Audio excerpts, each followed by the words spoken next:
right? I leased the south half of it. Okay. 14.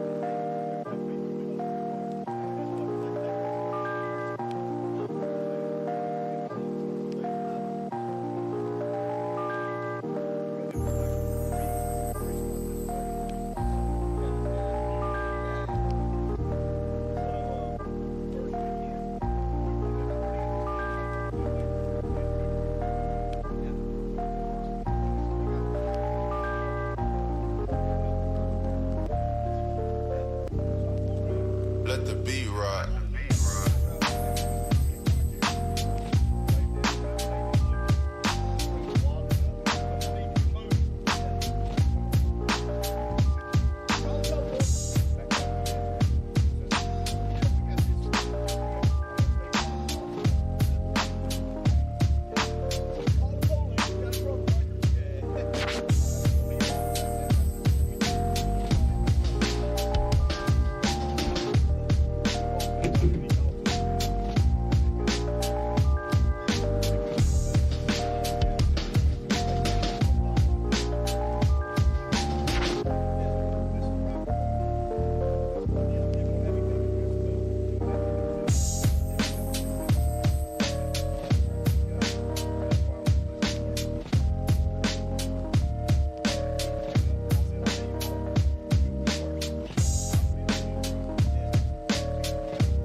We will be on in just a few minutes. Got a couple, not necessarily technical difficulties, but some moving things that we got to deal with. So stick with us, folks. SummerStock is kicking off soon.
couldn't start a show without a technical difficulty now, could we, folks?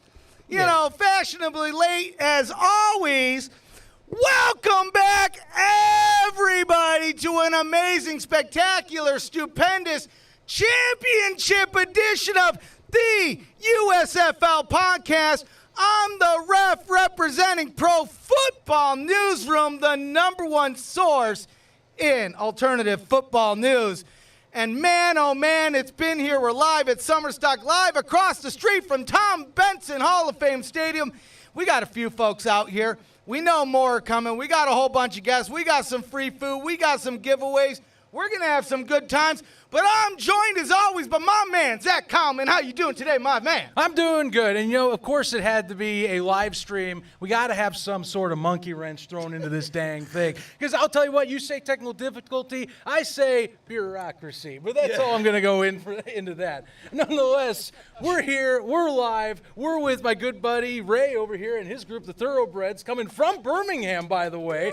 Buck 'em, everybody. Here, we'll get him on the – we're going to get him on the fan cam. See – of course, I don't have the fan cam ready. No, I'll get him on the fan cam later, folks. Of course. Fan cam. Well, it's going to be there. We'll work in the background here, guys.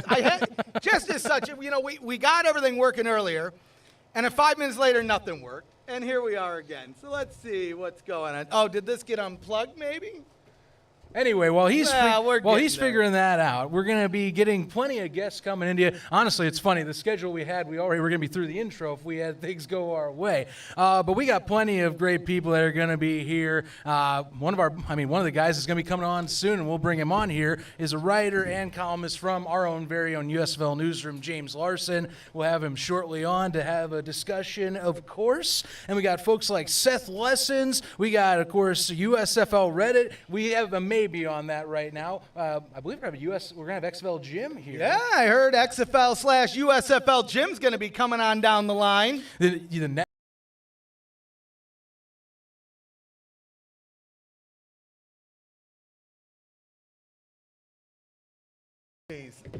Test. Hey, you know, we're having a little bit of fun over here, guys. Well, that's what I get for playing around with cords. This is why the fan cam's not working, by the way. So I'm going to fix that. You do the guess. Nonetheless, we're going to have also folks from the USFL Network. We're going to have 4 representatives from that group here as well later today, so stick around. We'll have community legend Ducky, who's from our Discord. You might have seen him on the USFL Discord. He'll be around, too. We got that confirmed about an hour ago, so he'll be here later in the stream. But otherwise, I mean, it's going to be fun. We're going to have Kelsey Coyne from the High Low Sports Podcast. He's a personal friend of mine who I have known now for almost pushing on 2 years with either Belly Up Sports or through other ventures I've done. He is an excellent commentator, and I'm excited to have him on here. He should be here any minute, or at least coming up very soon. So things are kicking off. It's about to we're here and fully underway. I got some bad news about the fan cam, guys. Oh, no. I don't think the fan cam's flying today. But we'll, no, I lied. Look at this. Fan cam in action. Is it going? It's working. See, we got some people. We got the Thoroughbreds over here. Buck 'em, right, guys? Look at Yeah. Can we just comment? Look at this rig. This rig setup is I've seen this only one other time when I met Ray and company down in Birmingham in week 4. It's an impressive setup with this Ford Raptor. It's a camping setup of my dreams. Or tailgate setup, honestly. Sign us up. And we got the Faygo, Zach. See, like I said, we got free food, we got free drinks, and one of them's Faygo Michigan's or water. very own. Yeah, I was surprised, you know. I went to the Meijer. I had to go to the Meijer now that I'm in the Midwest. And sign me up on some Faygo. Now, before we bring James on here, I got a gripe. Now, I love the city of Canton. I've been enjoying the last few days here.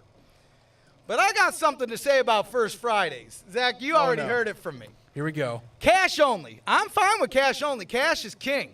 Cash rules the world. Sign me up there. But if you're going to go cash only, you got to have an ATM. Yeah. I'm just going to say you got to have some ATMs. And they did have one unmarked inside a building that took me about an hour to find. I'll tell you, that was the best beer I tasted all weekend.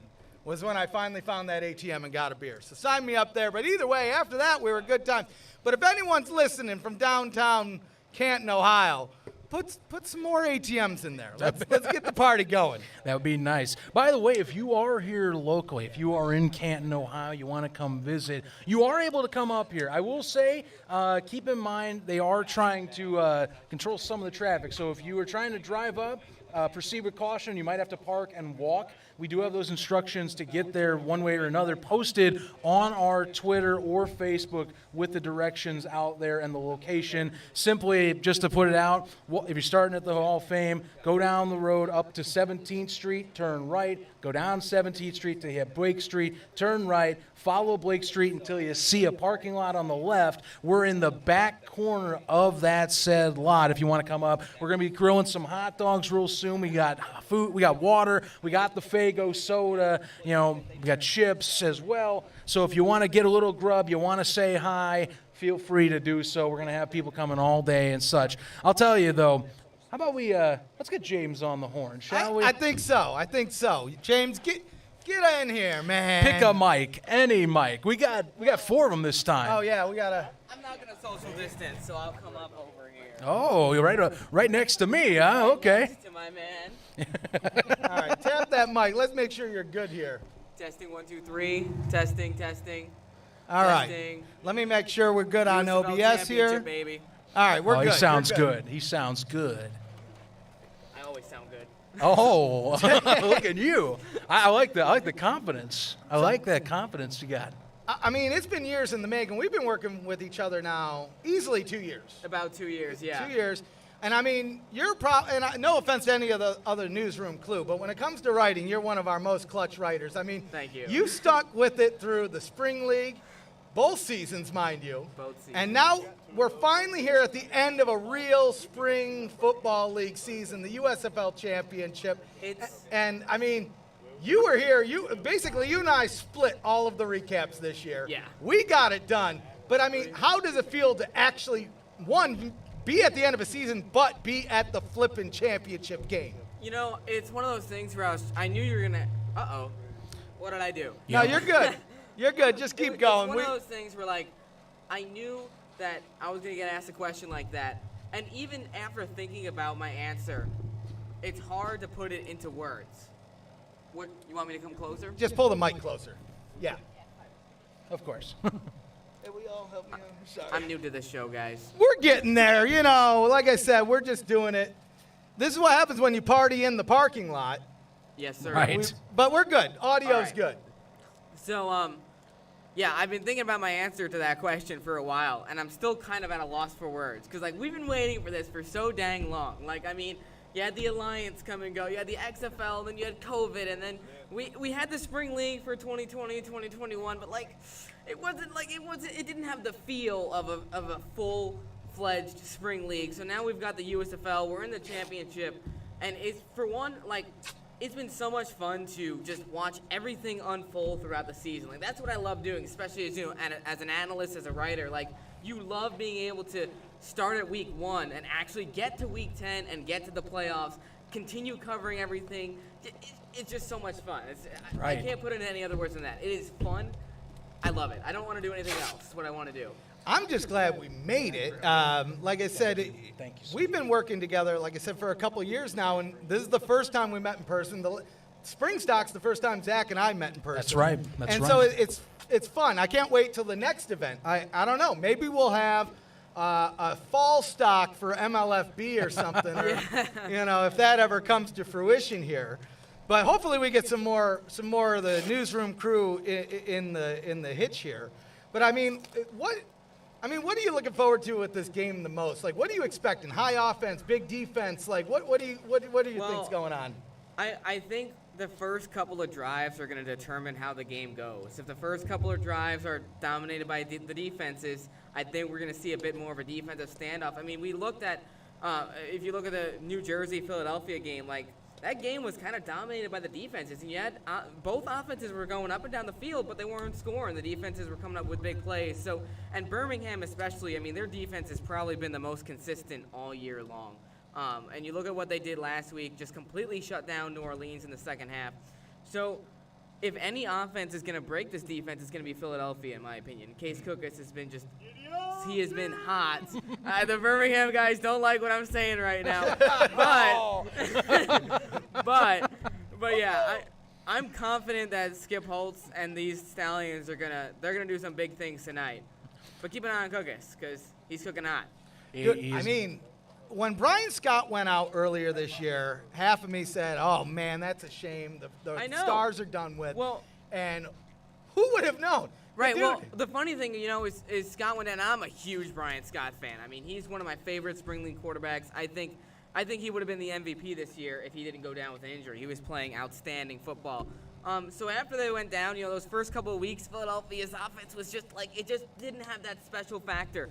And I remember writing in one of my pieces, it was either week 4 or week 5, I was like, Philadelphia is a good team, but they don't have that championship experience of Brian Scott. I mean, he won 2 championships in the spring league. He was incredible.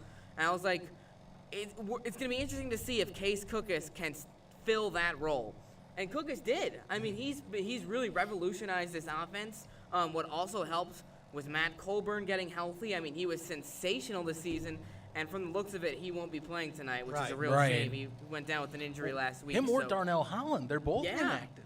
So, I mean, that is one thing that makes me feel like Birmingham's defense is going to have a field day, because where is Philadelphia going to get their run game from with their 2 starting backs gone? I know. I think that's going to be the biggest hurdle in front of them. But one thing we've seen out of Case Cookus this year is the dude gives no Fs. I mean, he goes all in. He will ragdoll himself to make the play. And, I mean, if he can stay healthy, that might be the determining factor. But it's going to be a fun one either way we look at it. And that's what I love about these spring leagues is you see these guys giving 110% all the time. I mean, Case Cookus so many times this season has put his body on the line when he doesn't have to. Right. But it's because he's given 110%. He wants to win the freaking game. I mean, and you love to see it. Sign me up any day of the week for that. But, yeah, I think it's going to be really interesting to see how Cookus breaks down this Birmingham defense tonight. If he can get in a groove early, he's going to be hard to stop. I mean, he's playing as hot as anybody right now, and yeah, I can't wait to see him play. Well, I'll tell you, Cookus, you talk about those hard hits, and it comes down to the offensive line play, and I really do wonder what their game plan is to slow down Birmingham's pass rush. DeMarcus Gates or Scooby Wright's going to get back there and cause havoc. It's bound to happen. They've done it all year long. That's been their bread and butter. Offensively, it's been hot or cold, yes or no, whenever I know, a song reference, it's okay. But nonetheless, I mean, it's just going to come down to keeping him upright. And I think if you're the Stallions, you better lean on and have your run game with Bo Scarborough as well as C.J. Marable mixing it up so that you don't have to pass as often. Because one thing Philadelphia's going to burn you on is their secondary play is some of the best in the league. They've been able to be causing havoc with turnovers from the play of Channing Stribley, Imani Dennis. Is he going to be healthy? Well, that's a question. I sure hope so. On Monday when I was at the media day, he said that he was looking like he was going to go, and I haven't seen anything that said no on that. So I would assume, with championship on the line, with an important game like this, not to mention, keep in mind, winning team, the whole roster gets $10,000 bonuses. So, yeah, you're going to play. If you have a chance to play, if you think that ankle can hold up enough, you're going to play for that money. Or at least for the glory and that nice ring. They're doing ring sizes. They did it yesterday, or they showed yesterday. They're going to get championship rings, whoever wins. I'm so hyped about that. And they better give the newsroom crew some championship rings. If you guys over there at Fox, we put in some work this year. I don't care which team wins. I have no shame, Yeah. And a ref shirt, by the way. I was up a lot of late nights watching those FS1 games that started at like 10 o'clock. So, hook it up, guys. Hook it up. Alone. Yeah, hey, Ray's crew deserves a tailgate ring if the Stallions win. I'm serious. Either or not. Honestly, anyone that's in Birmingham that helped put the season on, or at least help put an atmosphere for the season on, kind of deserves more than a pat on the back. Credit. That's how I put it. They did a fantastic job. I thought the community for having a new league, and the thing is with Birmingham, remember, they've gone through it with the Alliance. They've already seen, and they're a haven for teams that have come and gone. So supporting, you have to get some trust that's built up. next year, imagine that keeps on growing, and you got to keep getting the news going like that. So already having year 2 under our belt as well, it's nice. It's going to be so exciting to see how everything plays out heading into the offseason. First, let's get this championship done. But still, I'm so excited to see how we're going to see trades. What is the draft going to be like? What players are going to stick around? Because there's going to be a lot of them. I mean, every single one of them is not going to go to the NFL. Right. So, and they're not going to go to the XFL either. So we should see a lot of familiar faces next year, which is going to be a lot of fun. Getting back to tonight, I'd love to ask you guys a question. Who do you think is the key player on each team that's going to play a huge factor in tonight's game? You want to go first? Do you So want me to do it? I'll start with the Stars, and I already kind of touched on it. I think Case Cookus is the factor for the Stars tonight. Yeah. If Cookus can cook like he's been cooking lately, he's going to be serving up a win for his team. That alliteration Right. was on point. Hey, you know what? I'm getting signed up at SummerStock. Now, on the Stallions, I think that's a tougher question because I think more of their core is healthy, right? So there's a lot of different opportunities for these guys to show up. But you know what? I'm going to go with the running game, and I'm going to say Bo Scarborough is going to break through, get through their line, and if he can, then he's going to be the danger zone for that team. Yeah, I mean, if any of you guys read one of my latest articles, sign you up if you did. I specifically talked about that, Bo Scarborough. They got away with it last week against New Orleans. I mean, he only had 39 yards on the ground on 11 carries or something like that. But Jamar Smith had such an excellent game, it didn't matter. Smith just dominated. That might not happen again tonight. I mean, I expect Smith to be fantastic, but it's going to be harder for him to get into a rhythm if that run game isn't moving. Well, Bo Scarborough's got to be dominating that defense from the get-go for this Birmingham offense. Well, see, that's why I got Jamar Smith as my key because, again, I like Jamar, but one thing that you can tell with Jamar Smith, he goes through phases of how he plays every game. And with Philadelphia's secondary, that's going to be the greatest challenge is can he get in a rhythm? Can he find openings? Can he not get flustered early? The run game helps that. I'll give it that. But I'll tell you, they're going to have to pass at some point. Unless Philadelphia reverts back to its worst rushing defensive mentality or ways that it had at the beginning of the year. Right. They've been locking it up. Last week against New Jersey, they did an excellent job. That was the one Achilles heel they had in those two matchups was stopping Darius Victor or Trey Williams, and they slowed them down. They came to play against that element of their offense. And what they really did was stop them from scoring. Because New Jersey did put together some great drives, but then they came up with clutch plays to stop them, and that's really going to be a key factor tonight is how is this Philadelphia defense going to respond? Can they keep that up? So there's two trends that might decide how this game goes. One, Philadelphia's defense. They were excellent last week. Can that trend continue again this week? Last week, Jamar Smith, I think he played the best game of the season last week. I mean, he was on fire. He was throwing perfect passes. He was running when he had to, making plays. Can that trend maintain itself as well? Good question. We'll see. That's a very good question. Well, real quick, too, I just change topics a little bit. So you were there for day one of SummerStock. We did the Pro Football Hall of Fame tour. On the way out, I think it was your keen eye that noticed the stadium. And I probably pulled the quickest right I could. And thank God there was no traffic there because I don't even think I looked. I just, boom. I had to hold on in. to the something bar, if you know what I'm saying. But we kind of got a little preview look at the stadium. They were doing some sound tests, some video tests, and I mean, it is looking clean. It is looking clean. Couple things we noticed. Merchandise, 119, section 119. I don't know if they'll be happy that I'm saying this, but they should be. You can buy some stuff, and now you know where to buy it. So I think they want you to go and push people to buy their shirts and their hats. I would hope so. Well, the thing that I'm more amped about is we now saw that after the game, directly after the game, they're going to have limited amounts of shirts for the championship team. There you go. Now, I'm begging a lot today, guys. I want the losing team championship shirt. Send one of those to me with the ref shirt and whatever else I have. Oh, the championship ring. You just bundle it all together. A 3-in-1. Three of them. Just sign us up. We'll never say It'll it be again. the most niche conversation topic you'll ever find. Like, well, wait a minute. So you had the game, but they didn't win. Well, let me explain. And then it'll be like, I got a really good deal. They're practically giving them to me. Whoever that is, though, Oh, that's man. all.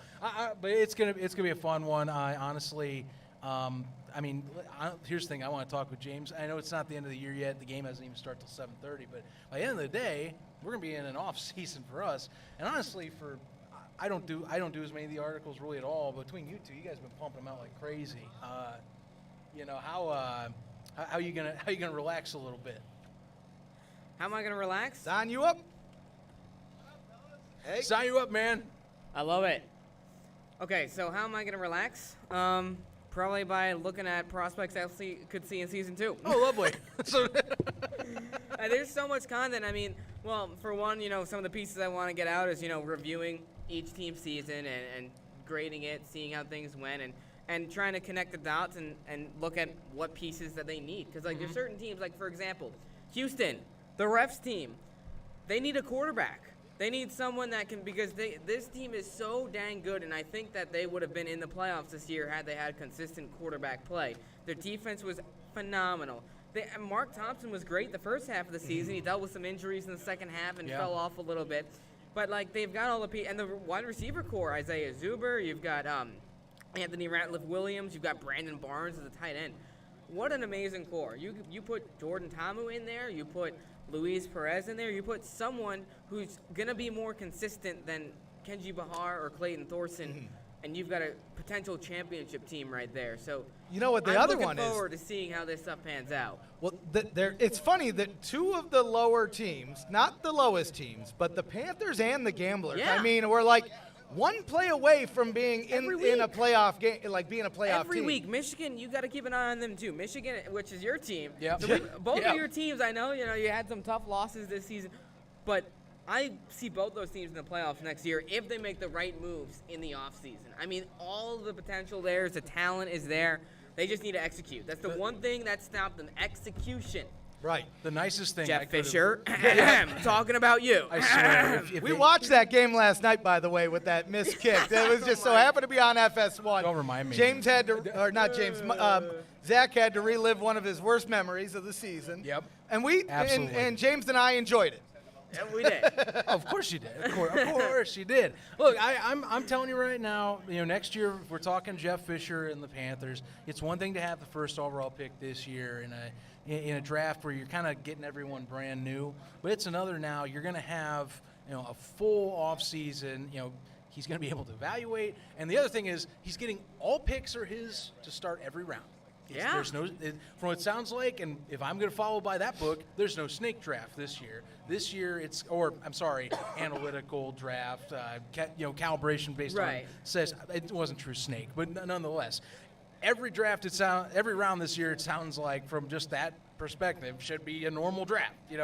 First round, who's important to you? Second round, who's the next important? So on and so forth. Who's on your big board? That's what I'm expecting.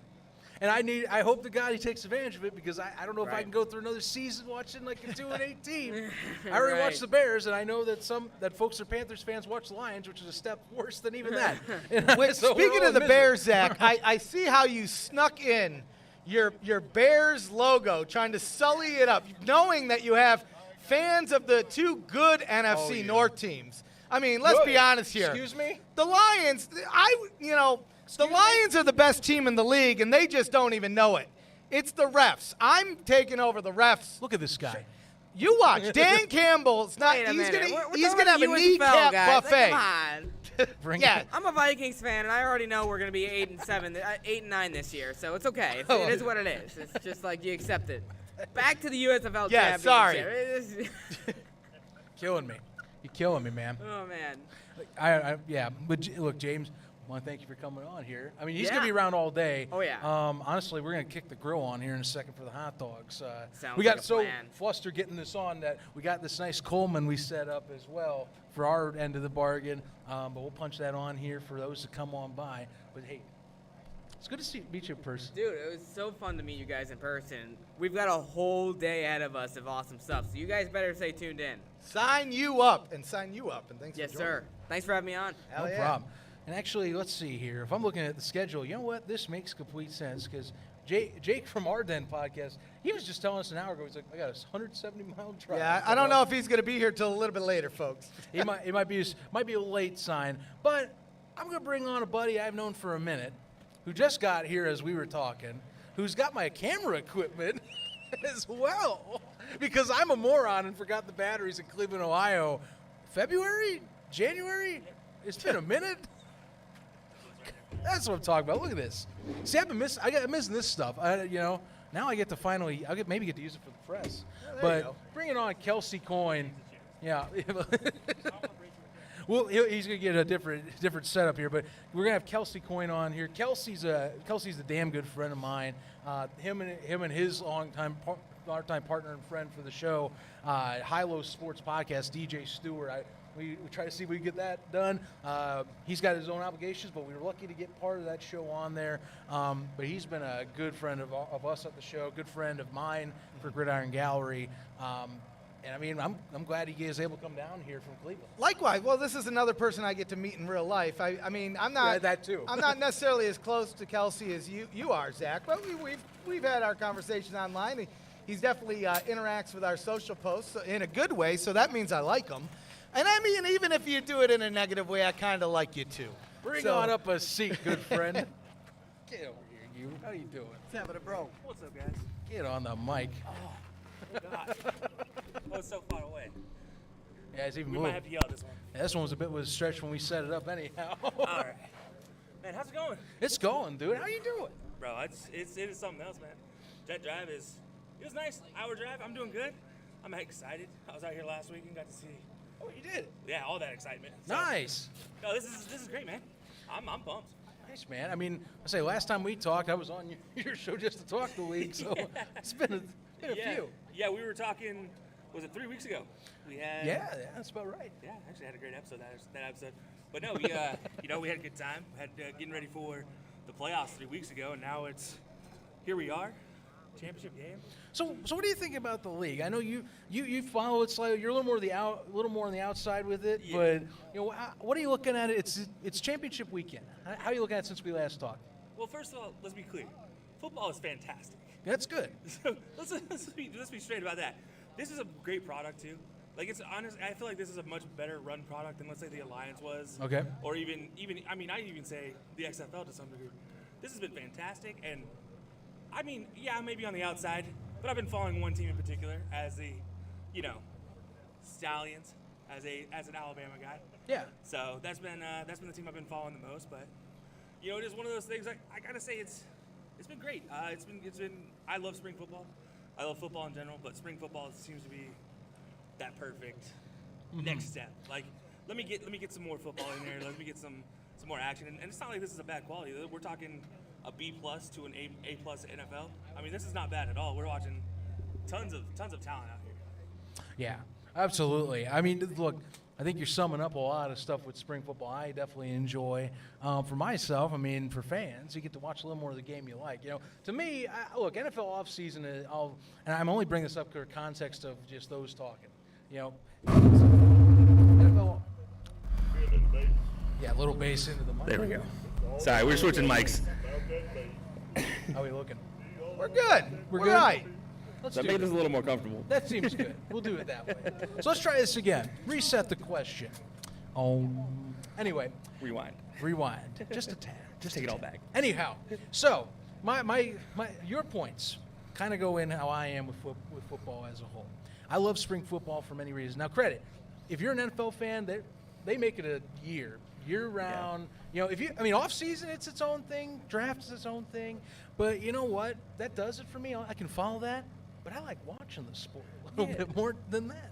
Just gotta be frank. Actually, we were just talking about this. There was a gentleman that just rode by on a bike, and they were talking about the NFL and like the spring football and Hall of Fame, the Hall of Fame game, and how the Hall of Fame game is no longer what it once was.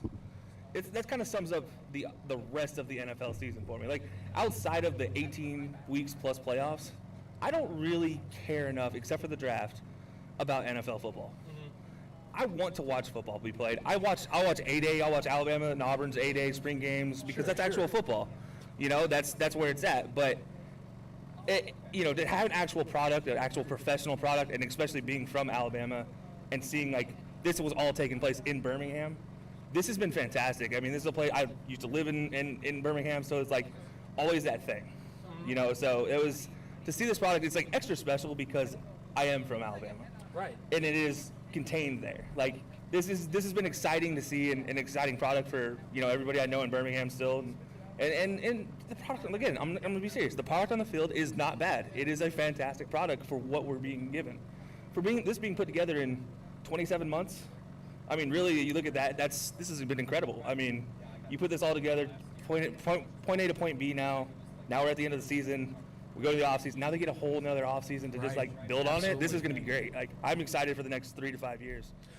Yeah, I'm think that's something I'm hoping that they keep going the course. Obviously, one thing that was announced this week that kind of was brought up by the New York Post first, but they are looking for investing. And this is something that was, if you go back to the original plan that they had announced, there's some folks that have been saying, everyone I think wants the teams in local markets, and so everyone's been asking the question or trying to get their best angle on, when are we getting all the teams in? Where are we doing all the teams in, and how's it going? And so they finally announced with year 2 via, Eric Shanks from Fox Sports himself, the CEO of the USFL, by the way. He basically said straight up, we're having 2 to 4 hubs. But with that, the New York Post also said now they're looking for upwards of $200 million so we can get these teams locally. And I think that's something people don't realize. And they say, I got to stress, it takes a lot of money to do this. Football has so many more intricate pieces and behind-the-scenes action to make this product work than other sports. It's a lot more to get off the ground. Yeah, no, it's a ton more.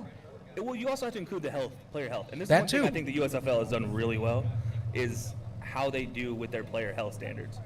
They are very, very stringent about it, and that's what a lot of these costs are.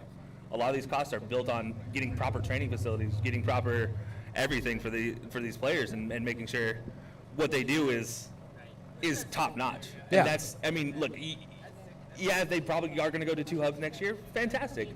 To get the money to do it, though, there's so many investors ready to invest in this. Let's be honest. They've been waiting for a proper, viable product for spring, and there's a viable product on the market right now. And who knows what's going to happen with the other leagues starting in the spring. We're not here to talk about them. Right. We're here to talk about the USFL, and I think when you look at it, this is one of those situations where the USFL is built to last because they started small. And then you see a lot of successes with businesses around this way.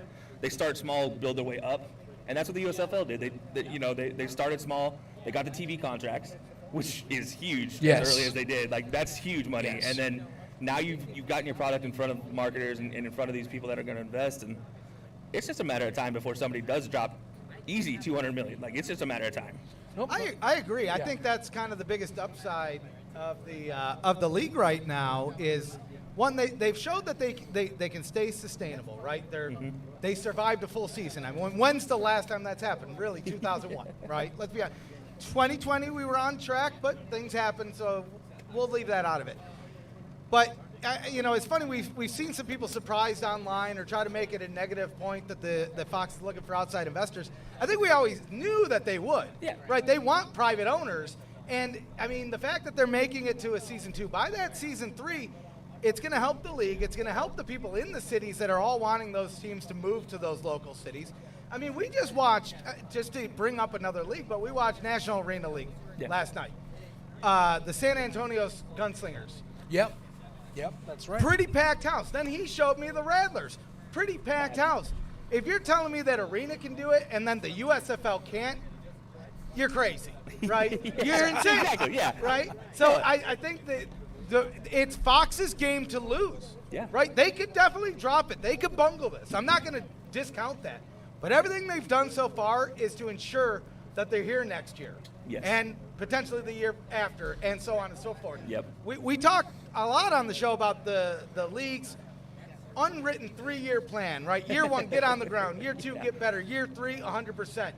But we've gotten some more insight from Eric Shanks and some of the other executives where they're talking about 5-7 years out. Yeah. So they clearly have a vision for this thing. And I would say they're on track of where they want to be. When we look at what they talk about the ratings, they're happy with what they see. NBC's happy with what they see. They said it's even profitable. And we have over 50% of the ad spots sold for next year. Exactly. I mean, that's huge. Absolutely That's massive. huge. Oh, now to background here, Kelsey's very much the media sales. Yeah. So Okay. So my his reaction regular is day very- job has been media sales, all media and sales. I've done it all. Advertising. So I run advertising for Belly Up, which Ducky we helped to get around to, and and when we started with Unhinged. So like this whole marketing scenario is like, this is the perfect like, if you could just develop something in your mind in a classroom and just see it come to fruition, so far that's what we're seeing. I mean, you really look at it, and the markets that they're shopping these in are markets hungry for football, not just football, but good football. I'm sorry, Detroit. I'm sorry. You don't have to be sorry. I already know. I've come to accept it years ago. Like, you look at it, and an actual team built for New Jersey as well. Not a New York team playing in New Jersey, or 2 New York teams playing in New Jersey, an actual New Jersey-based team, which is a whole different game, as every Birmingham Stallion fan will tell you. It's different being a Birmingham fan now compared to being an Atlanta Falcon, New Orleans Saint, Tennessee Titan, whatever you want to pick from the NFL equivalent. So this is huge, and there are investment opportunities every single city that there's there. That $200 million for a franchise. Well, let's be completely honest. That's like, I'm ready to. If I had $200 million, I'm dropping it like right now. Well, now, if I told you that these are the same people that sold the Broncos just recently, does that boost your confidence? Oh, absolutely. I think the way the Broncos sell happened, I do think a different owner should have been the guy that got it, but he actually bowed out before. Okay. And I can't think of his name. He's the TV station guru. He was the one that was projected to take over. Obviously now it is Sam Walton. The Walton family. Walmart Broncos. Yeah. The big Mile High Walmarts now at this point in time. Great Valley Field coming soon, baby. I'm down. Hey, look, I'm down with it. That stadium needs a revamp. But no, this is perfect.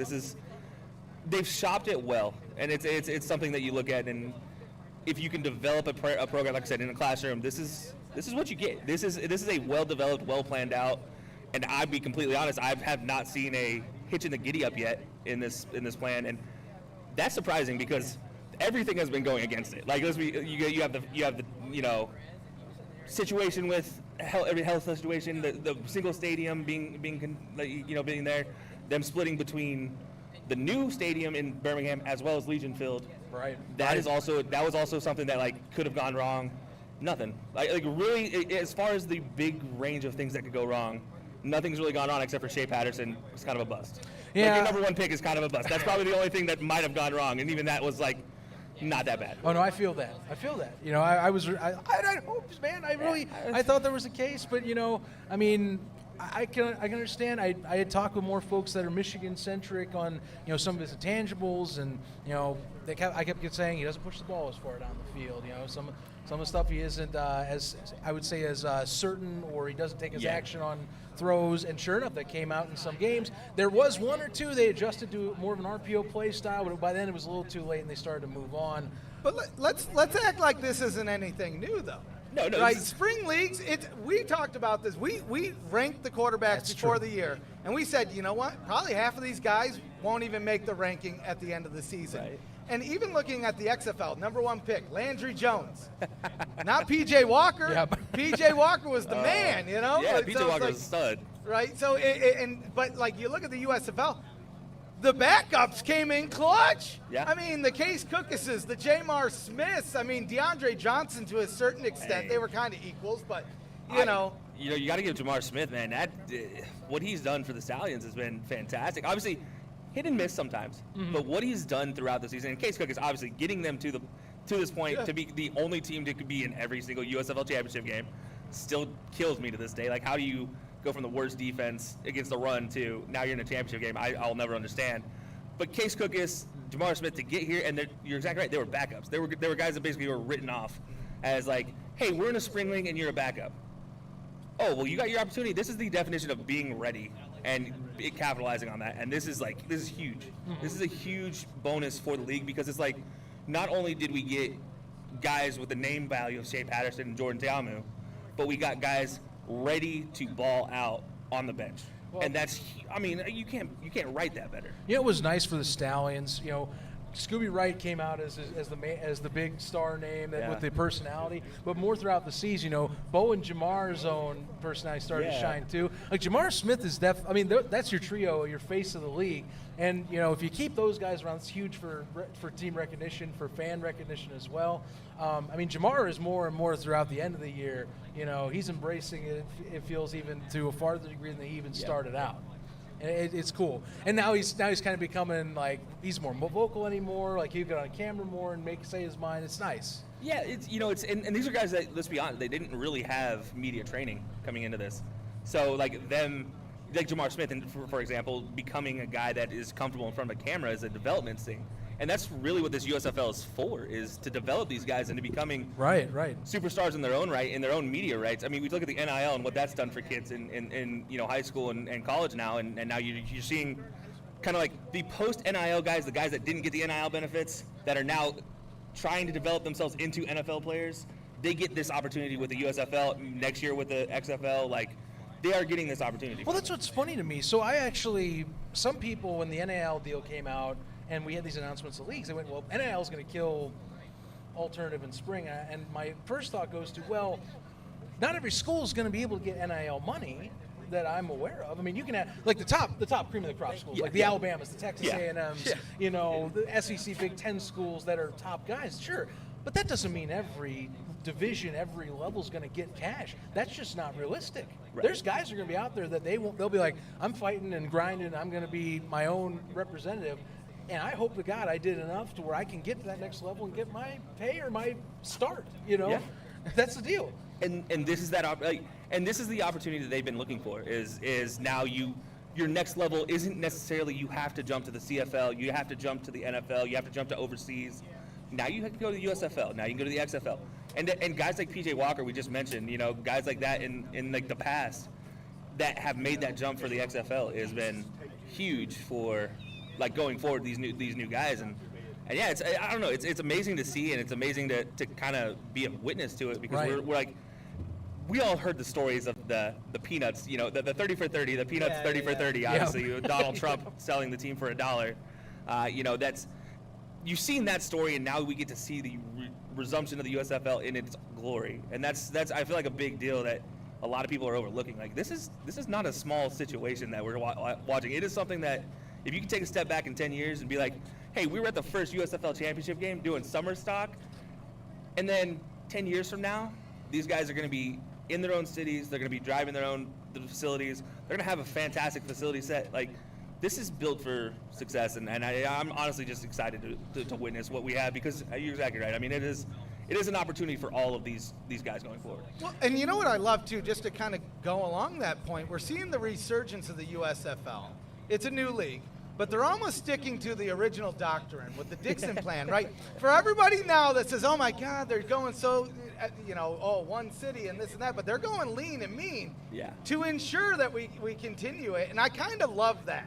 Yeah. I kind of love that, because once you strayed away from the Dixon plan, we all saw what happened. We won't go into There's a 30 for 30 on it. Yeah. I mean, go right. That's for a different day. Watch that one after the game. Go right ahead with that. But hey, there was a reason why there was $1 million cap with the Dixon plan. It was to make sure that cost control. And it was funny back in the day. You look at cap. The NFL didn't have a cap at that point. No. And so the if we want to give kudos, and this is the thing, we've seen people at the beginning of the year. There's the OG and there's the regular, and this is where you give kudos to the OG. There were innovations for the NFL. One of them, cap. They forced the cap space of it. 2, salaries. As much as it's funny, I know Donald Trump had his own ways, but teams like his and others, they forced the NFL to start paying more. Yeah. Scales. The USFL forced them to raise scales. Back at the time, it still was owner-player discrepancy on that front was way off.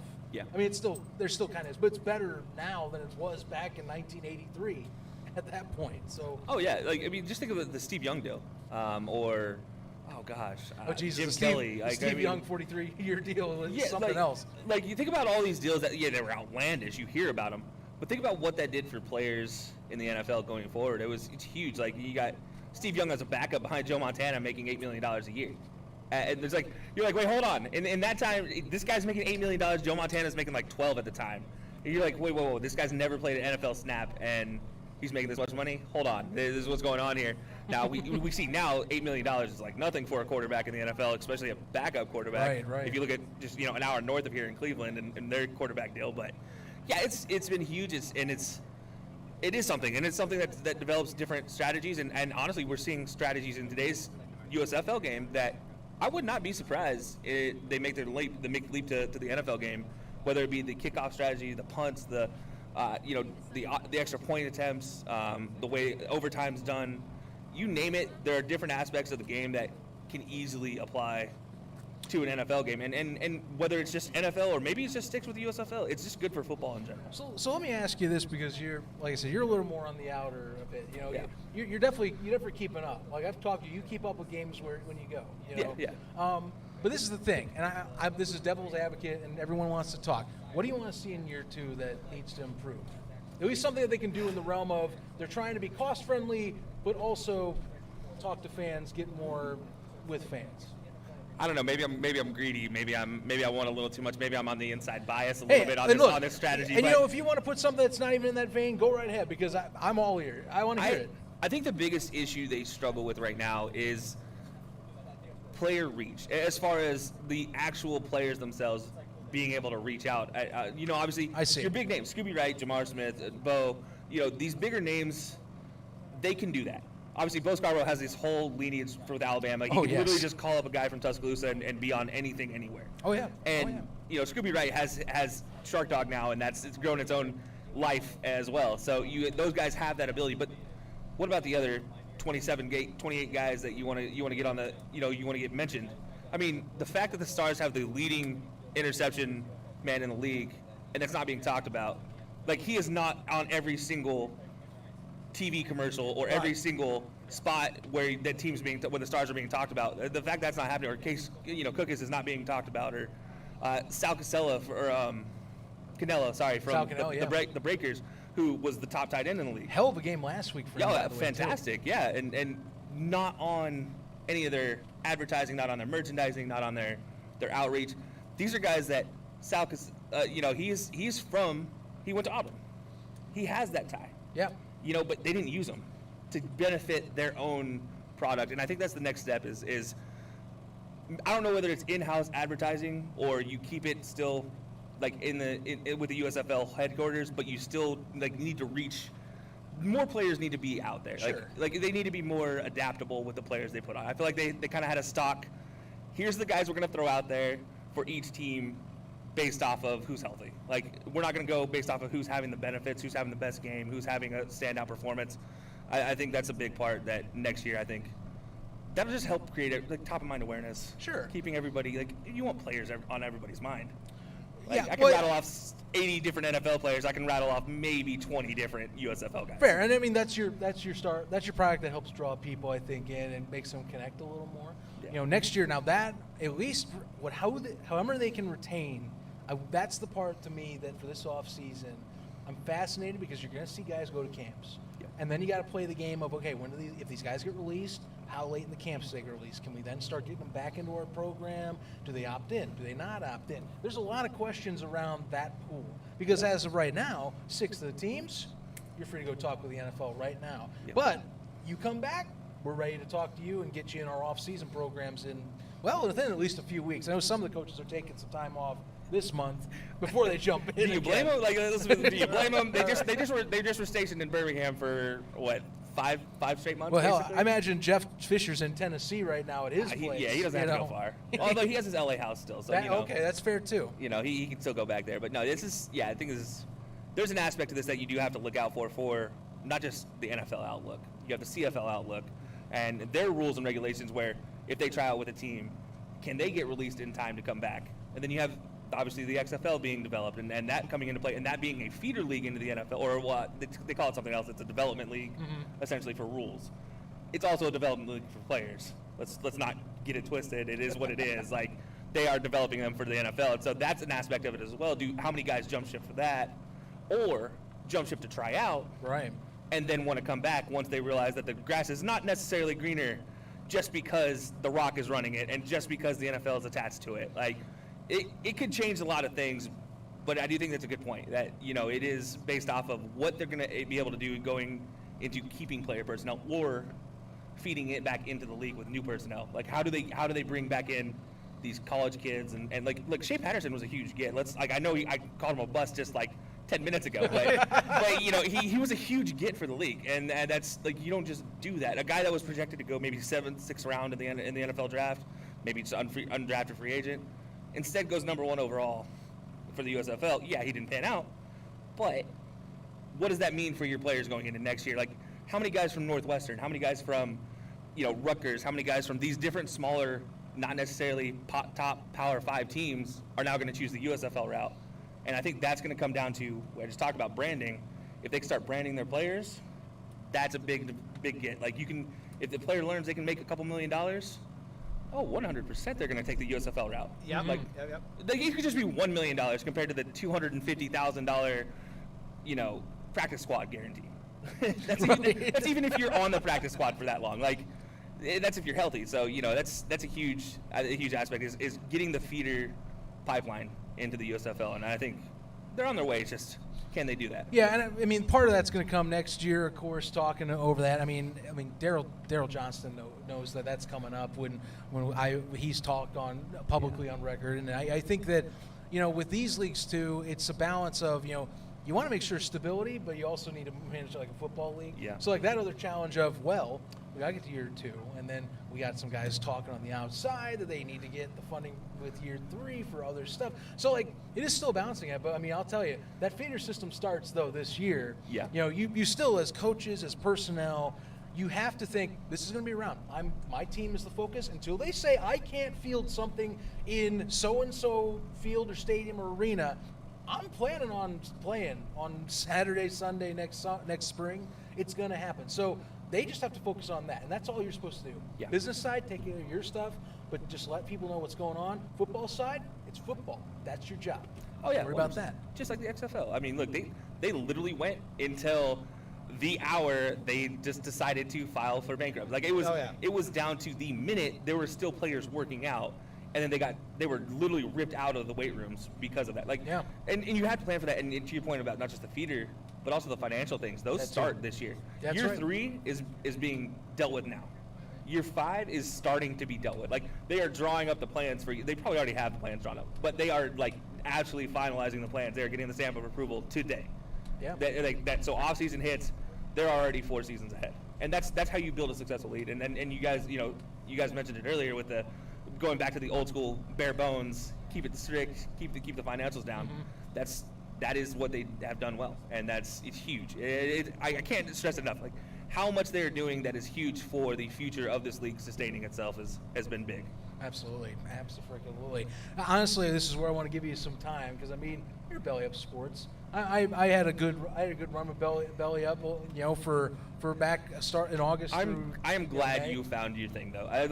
Side note before we go any further, I am so happy this is panned out so well for you, because how many times did we have a conversation like, dude, we need to get you in this realm immediately because this is your thing. I appreciate that. Like I can't stress this enough. Like I've watched some of your guys' shows. Obviously, as we have a helicopter fly over. Yeah, seriously. Like it is.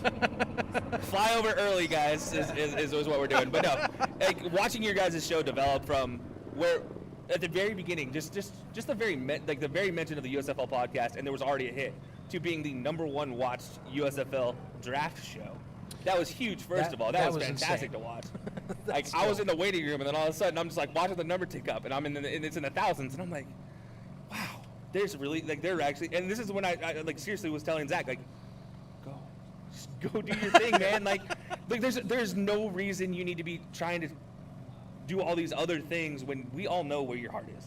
And and you can see it every week. You guys put on a show. Every time you put on a show, this has been a part of it, and this has been huge. And honestly, whether they want to admit it or not, you guys are part of the reason the USFL is growing. Well, so I want to give you guys a shout out before anything else. That is because you guys have been carrying kind of a torch for it that is something that leagues need. They need outside independent torches. And you guys are right now a very bright shining torch in the USFL community. Well, that means a lot to us, and we thank you for that. We're having another league community essentially on later day, and we're gonna. I don't know how we'll manage that. Going, you've been great. No, you've been great. Like, I mean, everyone's been great. That's really the whole fun of this. And honestly, that's why I like the spring football community, or even the football community, right? Because we all have something in common. I can go home and talk to my wife, and she gets about 75% of it. But I can talk with you guys, and you get like 150% of it. Yeah. And then by the end of it, we're talking about 20 different leagues, and hey, did you know there's one in Japan? And I love all this, and I really appreciate the kind words about the show, because I mean that does mean a lot. I love what really everybody's kind of doing in the community. You guys included. I mean, you're building yourselves up there with Belly Up Sports, and I mean High-Low Sports. I think when we first came along, it was probably about, I don't know how long you've been doing the podcast, but I think it was about the time that you had started. Right? No, so High-Low went through a weird progression. DJ and I, we did a year solid of the podcast, and we took a break. Like right before the outbreak, we took a break, and it was actually really ironically timed. So we stopped January 1st. The outbreak happens in February. We come back the opening of NBA preseason that year, and that's when we came back. And then it was within a month we got picked up by Unhinged, and that's when we started. We all came into contact.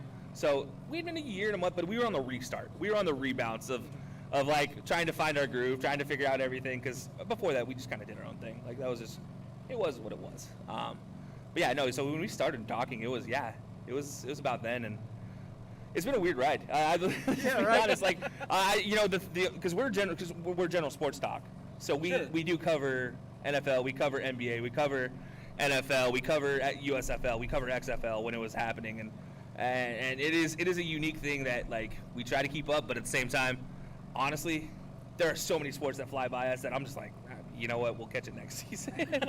And so trying to find our niche and everything in that, it's been really fun. So I got to ask, because this is keeping into football, by the way, with Belly Up, as we got one of our other guests there showing up, and honestly, he'll be on in a second. But like I said, if you know XFL, CFL, USFL Jim, the man, the myth, the legend himself, we're gonna get the USFL branded man himself on camera in just a little bit.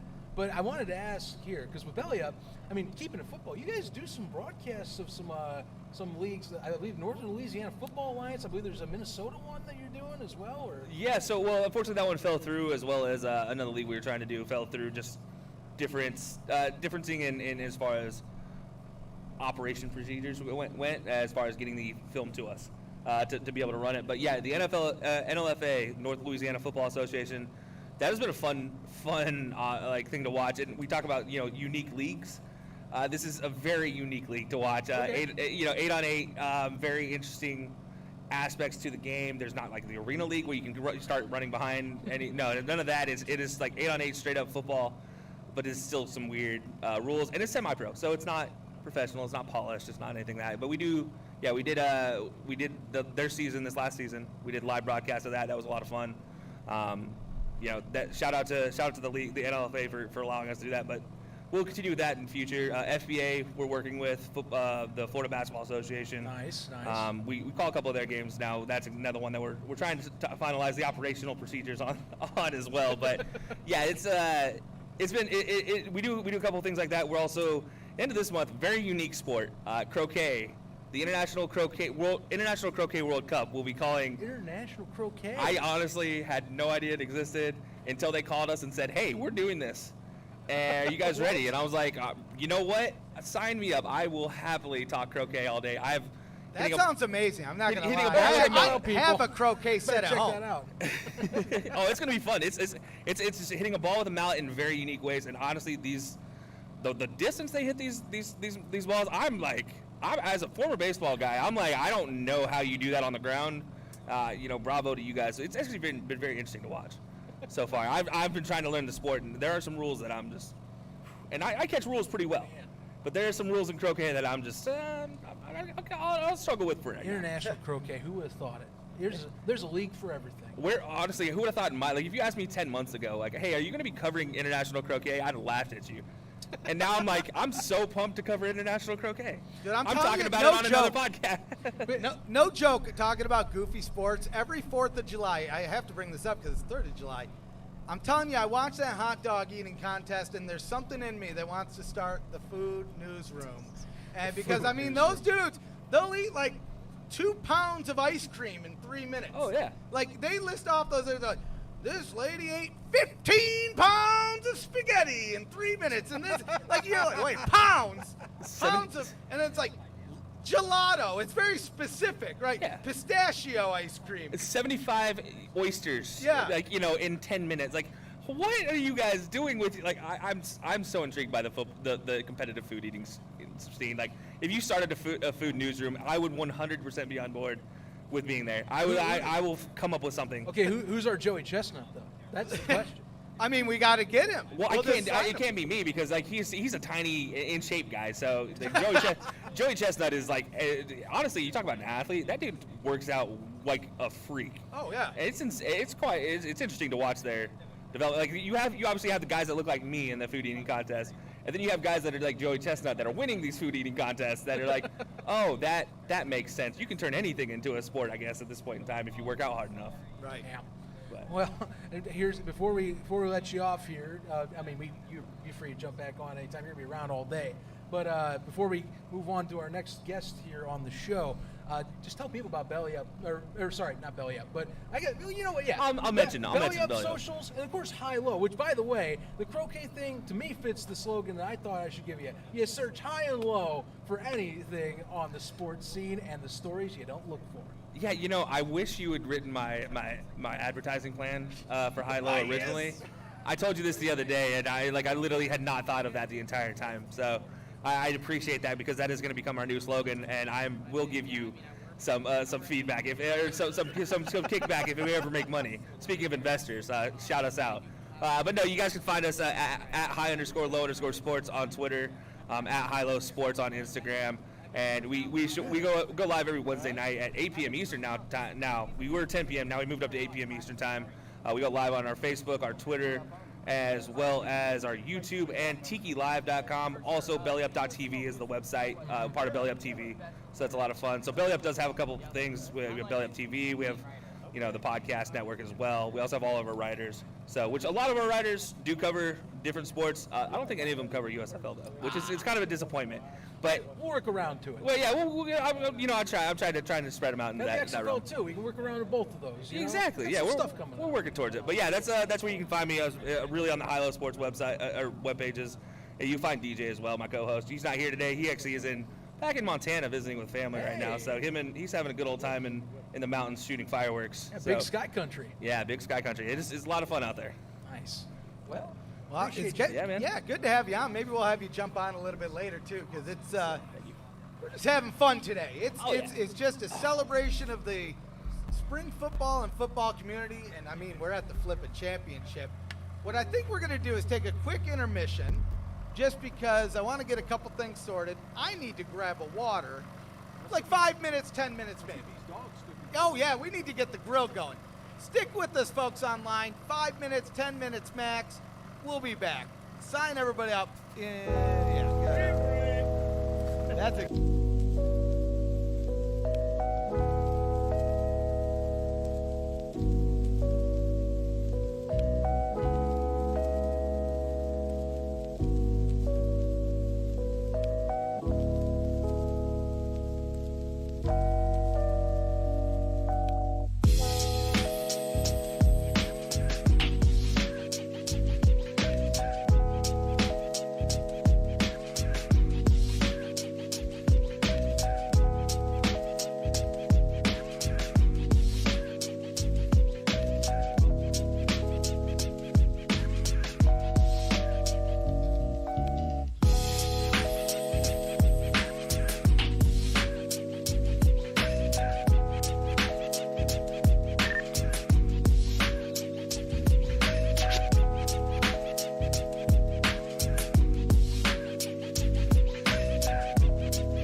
right, stream folks. We'll be back in 5 minutes. We got this drill going, and we got some hungry folks out here.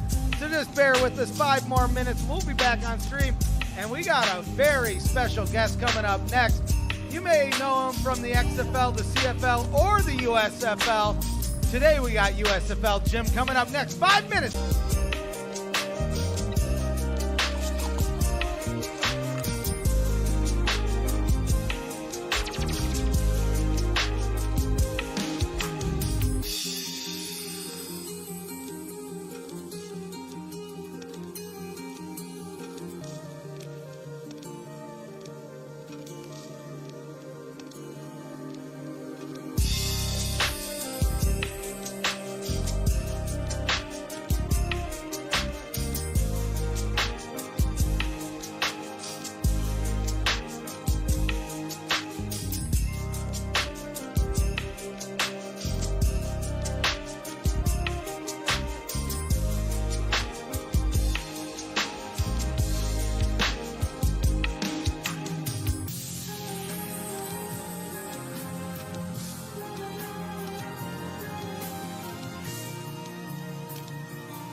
last time. There we go. There's some audio. Now you guys can hear us.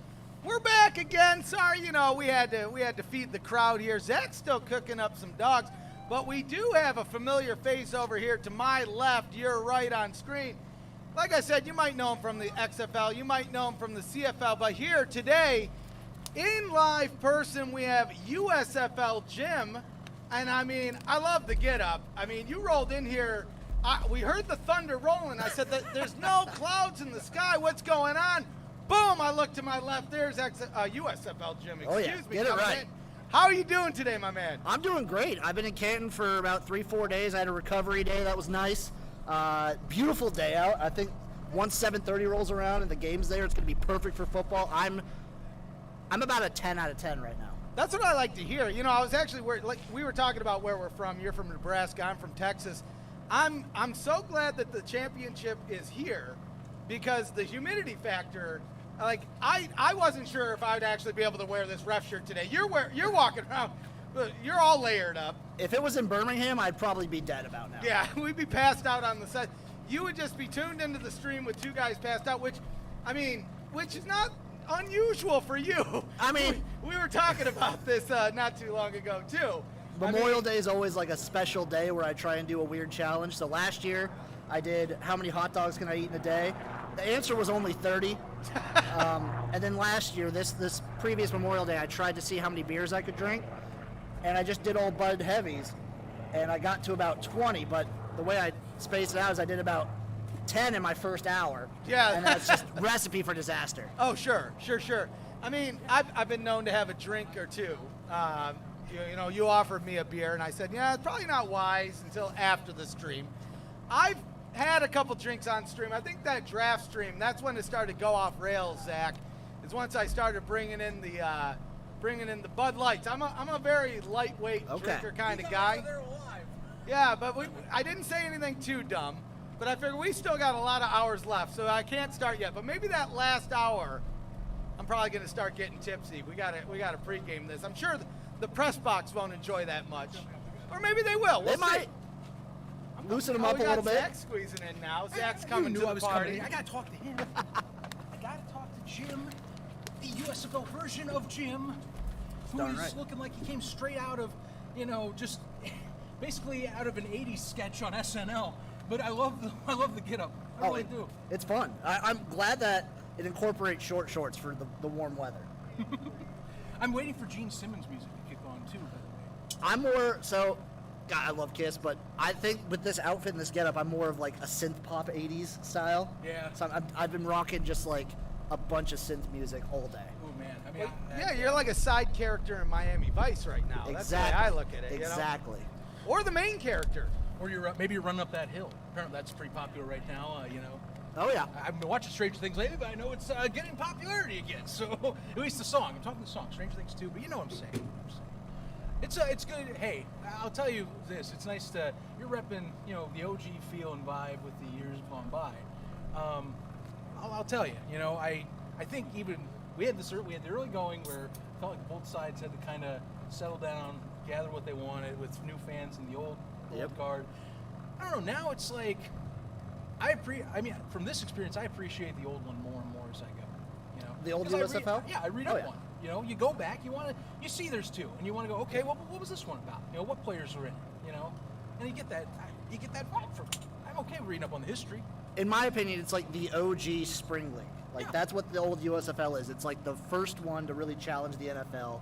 It kind of birthed what the XFL, the later USFL, the AAF. It's what made it seem possible. And reading more up on it, it seems like it was such a fun time. Yeah. Well, I mean, some of the stuff was crazy. I mean, if we're talking original, so I don't think we'll ever see two teams trade their full sets ever again. And I mean rosters, personnel, ownerships, flat out trading because one guy wants to move to Arizona, and there's his out. I think it'd be funny if you saw it with this one, like say, someone wants to move to New Jersey for summer. If someone wants to move down to Florida and they offer him a good deal, maybe just coaches change. That would be really fun. I think it'd be a really cool way to do it. I think there's a lot.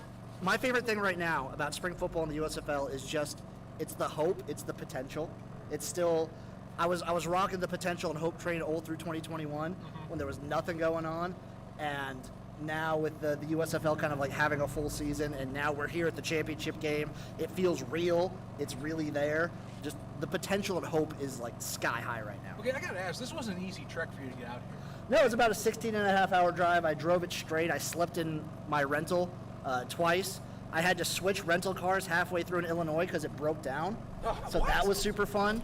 That was a very fun thing to do. My catalytic converter got clogged up, so I was just driving on the interstate, I-80 down, and all of a sudden my car just starts sputtering, and I had to pull over on the interstate because it just dies on me. I had to call the rental company. Luckily, there was a place to drop off with about 5 miles left to go, so I just made that happen. I was in Peru, Illinois for about 2.5 hours just waiting, just chilling, and then I hit the road again, and they gave me a pickup instead of a car, which I would have loved a car for the gas mileage, but a pickup will do, and it has decent gas mileage. But then made the trek. It was fun. It was like, it's not the longest road trip I ever made because I've done one from Los Angeles to Nebraska too. What? And that's about a 22-hour one. Dang, man. But, I like my road trips, but dang. Yeah, it's doing it solo is probably what was the toughest. Right. Jesus. I mean, I'll tell you, I did the road trip to Birmingham. Thing is, I at least had my dad with me for that. That's about 7.5. And to me, that's pushing what I think is viable. Oh, there was plenty of time. When I was living in Los Angeles, I'd go from LA to San Francisco back to LA within a week. Wow. And that's like a 6.5 hour drive. You're just going boom, boom, boom, boom, boom. That's just brutal. So I left at like 2:30, 3 in the morning to kind of beat the sun. And then once the sun started coming up, that's when I took my first nap. Jesus, man. Can you imagine that? But you made it. I made it. You made it I'm here. here. I'm in Canton. Like the town. Love the stadium. Checked out the Pro Football Hall of Fame yesterday. That was awesome. That was fantastic. I'm excited to actually watch some USFL football. It's the second championship of this like non-NFL that I've been to. It's the third game of actually this is the fourth professional football game I've been to. Oh yeah, I Excited. guess that makes sense because out in Nebraska, it's quite a trek to get anywhere. I've been to one NFL game, 2 XFL games, a CFL game. This is the 5th. Right. Wow. Well, you were at the Grey Cup. I was at the Grey Cup last December. CFL Jim went to the Grey Cup. Yes, he did. CFL Jim had a blast at the Grey Cup. I gotta ask, how do you? So what's the creative process of coming up with a persona? So, I have a video that I should probably come out and like fully explain what the different gyms are. There's like a whole multiverse of gyms, Oh my God. so to speak. It's very complicated. Are we talking about the JCU? You could definitely say that. I've coined it as the Gymiverse. There we go. I'll take So it's like the extended Gymiverse. There's one for every single thing you can think of. It's not just football. It's not just like sports leagues. It's literally everything. I talked about a friend with this. There's like an accounting gym. There's a DMV gym. There's like a Napa Auto Parts gym. Napa Auto Parts Gym. Well, and I've seen that you've been doing a lot of, I don't know what the correct terminology is here, so you'll probably correct me, but food tastings. I do a lot of food content.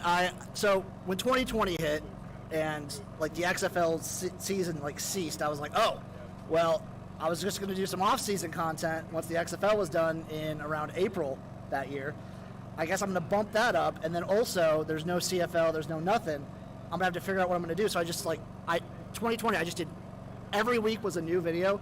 I would do like cooking videos, I did video game videos, I did music videos, I did whatever. Yeah, you were doing a lot of stuff on 2020 was weird.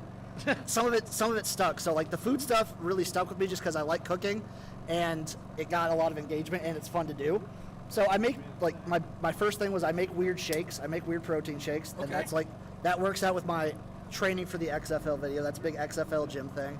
And then recently, I'd say within the past couple months, I just started doing a live stream once a week where I just do like a cooking challenge video, where I just take whatever recipe I feel like or someone sends to me, and I try and cook it within an hour, and then I eat it. It's been fun. I've done like brunch, I've done risotto, I've done, my favorite one was probably a cocktail one where I made a cocktail every like 5 minutes for an hour and then drank them. That was super fun. The brunch one was really fun. The last one I did, I'm trying to remember what I cooked. I think the last one was a noodle dish. I think it was like a chicken Alfredo or something, or maybe that was 2 times ago. It's a fun time, and it's like the live streaming aspect, so you get people jumping on the stream, you get people commenting. It's just super fun. That's really fun. Hopefully, with the USFL wrapping up, XFL Jim can come back to the forefront, and then I'm going to try and put out an XFL showcase of my own. Nice. That's what I like to hear. I mean, well, real quick on the food subject. So I saw that you got a couple canned fish items the other day. I'm going to make a video of those. I just kind of went to the grocery store. I don't have a big grocery store where I'm at, so I don't have the options. I do like canned fish. I love canned, like, sardines. That is my wife's thing. And smoked oysters and I everything. can't do that. That's not a me thing, but she will go to town on those smoked oysters. So I'm going to do, like, a quick little video of just me reviewing those ones. Yeah. I have kind of a video I've been working on all week where it's my time. I tried, like, 3 different restaurants here in Canton. Going to give my review of them and the hotel. By the way, hotel, the Ramada Inn North in Canton, Ohio, like a 6-7 out of 10. Okay. It'd be great. It's like a nice hotel. My room's pretty nice. Almost 0 water pressure in the shower. I saw that on your Twitter, and that's the worst. Brutal. It's brutal. Yeah, I couldn't do that. You see my hair? I am. It's That's why hard. I couldn't do It's that. hard. Now, hey, and you want to add on to that? Here's my deal. So our place, our Airbnb, water pressure's fine. Thing is, though, I'm a moron. I still haven't invested into a air dryer for my hair. And so I like it poofy rather than, like Oh, hanging okay, down. okay. I've started realizing that. So there's a box fan in the room. I used the box fan this morning as the air for my hair. I'm not joking. I'm holding this thing over my head and going up and down like this. You got to do what you got to do. Why did you not put that on video so we could use this for the show, man? Because I was in my room. You got to do what you got to do. I actually kind of like having the wet hair, so Okay. I'll just get in the shower. I'll brush it or comb it or whatever, and then just leave it. I'm good to See, go. both of you do more than I do. I just put my hat on, and whatever comes out. I'm not it a comes hat out. guy, I don't though. even know what Well, it looks like. okay. See, it's not that To bad. be fair, this season we did a hat reveal and people said put the hat back on. Well, that was because I didn't cut my hair. So I only go to Great Clips. They give me a great clip every time, but it's usually not very great, but I like to say it. I went in there because I was like, man, Zach, I don't think I got my hair cut for at least 6 months, but because it was bad in Birmingham, right? And I went in there, and the guy looked at my hair. He says, is this the first time you got it? Because they have it on the computer. Is this your first time back since last May? Said, oh my God, it's been over a year. I said, yes. Just do whatever it says on the card and just make it happen. Oh, going back to like the whole 2020 thing. So my barber shut down, obviously. So I just didn't get my hair cut until August of 2021. Yeah. So I just let it grow out, and the beard too. So I was just looking like a straight up mountain man. Yeah. And Well, yeah, a few months ago back, now you have the mustache. I'm rocking them. I might just be. So I did the mustache for the USFL, just kind of like bring back that 80s Right. sort of look. I might just be a mustache guy now. Well, I think you are. It fits you. It came out way better than I thought it Well, would. it's funny. It fits your CFL persona too. Yep. And I'm like, look at multifaceted now. Getting some efficiency in the. I legit might just be a mustache guy now. It might Hey. just be my look. Sign it. Hey, I'm glad you can do it because I have my own work card back at the Airbnb I didn't bring. I look. Yeah, you wouldn't. You would. I would regret doing it again. Well, last year when I shaved everything, I looked wild. It was weird, and my boss at work was like, I might have to fire you because I hate looking at you every day. Because I went from super long hair, mountain man look to just shaved head, clean face. It was wild. All right, so here's something that is an angle we don't always talk about on the show, but I know you in terms of you're a big gambling guy. I am a gambling addict. I will say that. So Yes. how It is a problem. How have you guys been? You probably analyzed the USFL with some of those Oh, yeah. this year. How's that been? I get scared of gambling sometimes. I've gotten better this year at analyzing over unders and the spreads and things like that. I've been trying to learn lingo this season. The biggest thing, especially for these kinds of leagues, is just finding a trend. So once you get to about week 4, you can kind of like analyze and see what trends are going on. The biggest ones were obviously once Case Cookers came in, especially, but even before that, overs and stars just went hand in hand until about week 9. Yeah. Like every single time the Stars played, especially before they fixed the totals were set to like 38, 40 points. The Stars games were averaging around like 48 to 50 points every time. That was just easy money every time. And then if you bet, the other biggest trend for me was bet gamblers first half money line. So bet the gamblers to win first half, and then you can live bet against them each and every time. So you're double dipping and winning. It was a cash cow. Genius. It was perfect. And then sometimes, like, I have the bad habit of, like, looking too much into the past. Like, say, this team really dominated this week and they're playing against, like, the Panthers this next week. Usually your mind will tell you to take the Panthers because you're taking a team that had a really good week going against a team that's, like, struggling, that wants to win really bad. So you would want them and the points, and usually you have a bigger spread that you're going up against. Okay. But the USFL was just wild because the Panthers some weeks would just be really competitive, and then the next week, just nothing. And the same with, like, the Maulers. Some weeks, like, they were extremely competitive. Other weeks, they gave you nothing. For a little while, I was kind of flip-flopping on the Maulers every other week. So, like, week 1, I saw they were really bad. Week 2, they were extremely competitive, but I bet against them. I was like, I want to see if I can get on this. So then week 3, they were bad again. And then week 4, they were good again. I was like, oh, so even weeks, the Maulers seem to be, like, stepping up. That's just, like, a weird, like, juju thing that I'll do every once in a while for betting. But these leagues, like the USFL, especially once their first season, they're extremely hard to handicap. I can only imagine. You know, like, because you don't know the players. You kind of know some of the coaching mentalities, but the rule changes might affect some things, and then the whole kicking was weird. It was, yeah. It doesn't matter, I think, how skilled you are. Weeks 1 and 2, I'd be scared off. I'd be like, nope, I'm good. You can tell me to bet money, but I am going in blind. Weeks 1 and 2 for any league. So, like, weeks 1 and 2 for the NFL are crazy. College football are crazy. CFL was nuts. Any leagues, the first couple weeks, you really got to, like, just dip your toes in, and that's where you get a feel for what things might start to bloom mid-season. I get that. I mean, hey, you're talking the mid-season year, or the middle of the year. Like, I think, like, weeks 4 through 6, you're almost guaranteed an over every game. It definitely felt like it. And that was because they were setting the numbers at, like, 35, 37 maybe. And then finally, like you're talking, they got Ys. They started putting 41s, 43s for the good ones. And then it got a little variable. The only one that stood the test of time was the Stars. The Stars always hit the over until about week 9. Well, we were talking about, I mean, Case Cookis was dog. He is just phenomenal, right? When Brian Scott went out, I was worried. We talked about this earlier in the show, but I mean, Case Cookis, the dude is a madman. He gives no Fs. He will take any hit and then come back out and do it again. Talk about a man who craves contact. Oh yeah, I mean, and he's no fear in the world. One of my favorite moments of the season with him, though, is when he had that 78-yard run, and he's on the sidelines, and I can't remember which sideline reporter it was, but he told him, "This is the most athletic thing I've ever done in my life, and I'll probably never do it again." And I love it. You know, the honesty's there, and I mean, this game is really set up to be a fun game. I really thought it was going to be the Generals and the Stallions, but I'm really happy to see the Stars in there. So coming into the playoffs, I was really just trying to back both the teams I had futures on. I was really hoping for a Breakers-Stars game. Right. Then it's a win-win for me. I also thought the Breakers had a chance. Like, if Kyle Sloter doesn't play like a madman and throw those picks, it's still, like, I still believe. The Stallions and the Stars at this point in time are the two best teams. Like, the Stallions throughout the entire season, top team. And then the Stars, I feel like once week 7 kind of came around, they just heated up at the perfect time. Their defense came together, their running game started to develop, and then their offense just blew up. Oh, yeah. Well, I'll tell you who really, I think, sparked a lot of their defensive momentum, because Adam Rodriguez had a hell of a second half of the season. I mean, the fact that he was right behind Chris Odom for the sack lead in the USFL, mostly on his second half production. Yep. He was on a good tear for like weeks 7 through 9. He was going like 2+ sacks a game to get up to that double-digit sack count at the end of the season. He really sparked some things. I think he found his groove all of a sudden, you know.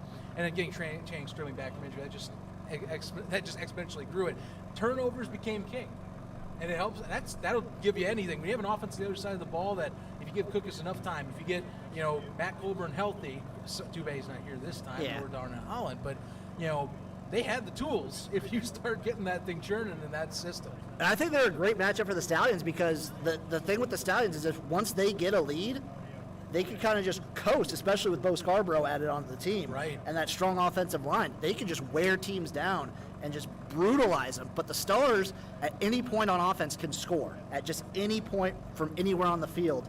And that is such a boon to a defense that is still, most of the season struggled, but coming into their own at the perfect time in the playoffs. Absolutely, man. Absolutely.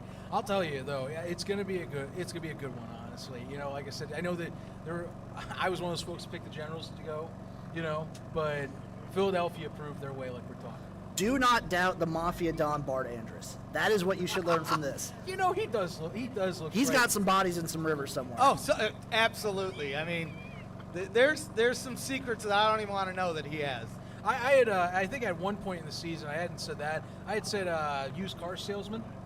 I could see that. I could see that. But that's just that was just because of that. But look, I mean, luckily I got to go to media day on Monday, and dude is genuine from what I've been able to tell and talk and ask questions. If you've coached at like every league of football possible, I feel like you have to be. Well, I think it was cool. I got to ask him a question about that because I think a lot of people don't realize who he. Like at the beginning of the year, like who's Bart Andrus? And I think it was just because he's gone everywhere. Everywhere. You know, and I asked him, I was like, what is it about this that's different than like say anything else you've done? NFL Europe, CFL. I didn't say the XFL, but that crowd we were at a USFL press conference. I just avoided even bringing it up. Nonetheless, he just said it's like it felt like the plan's working. Like it feels like there's a little more. NFL Europe, it was NFL funded, so okay. But like this, it's like it feels like for its own legs that they have something. They are here's goals. We have these goals and benchmarks. We have your plan. You can go and do what you want, and you'll be around beyond just this. Yeah, I think the USFL's done a really good job of, like, for the most part, of being upfront with what they want to do and, like, meeting their goals and everything like that. And especially, the only thing that matters, like, Fox and NBC seem to be extremely happy, and that just makes me extremely happy. Absolutely. I mean, the fact that Fox is getting one of their competitors to pay them money still blows my mind. Well, and they're happy with it. NBC needs a bunch of stuff to put on Peacock at the very least. So, I mean, without NBC Sports Network, with that going down, that's been like they're like figuring out what they want to do now with sports. And with like the weird college football stuff, who knows how long they can hold on to Notre Dame? Right. Absolutely. Jesus. So, I'm telling you, that was with the Big Ten news this week. If we're going to keep talking football and about USC, UCLA, and we have our pro football newsroom Discord that it's just anything and everything football we'll talk about, and that came up, and I'm the guy. I'm like, I'm a Notre Dame fan, and I'll be frank.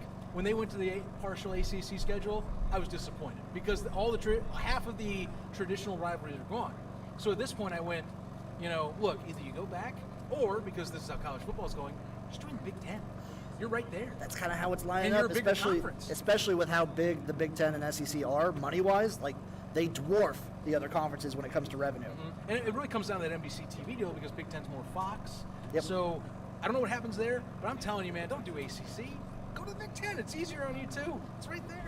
And you get to get USC back, where you get USC consistently, but you get the Big Ten rivalries back because they pitched Michigan, they pitched Purdue when they moved to the ACC. Now you get those on your plate, and you can do Navy and all this other stuff. Yep. I don't know, random tangent, but I'm just saying. Football landscape's in a weird spot all across the board. It's wild right now.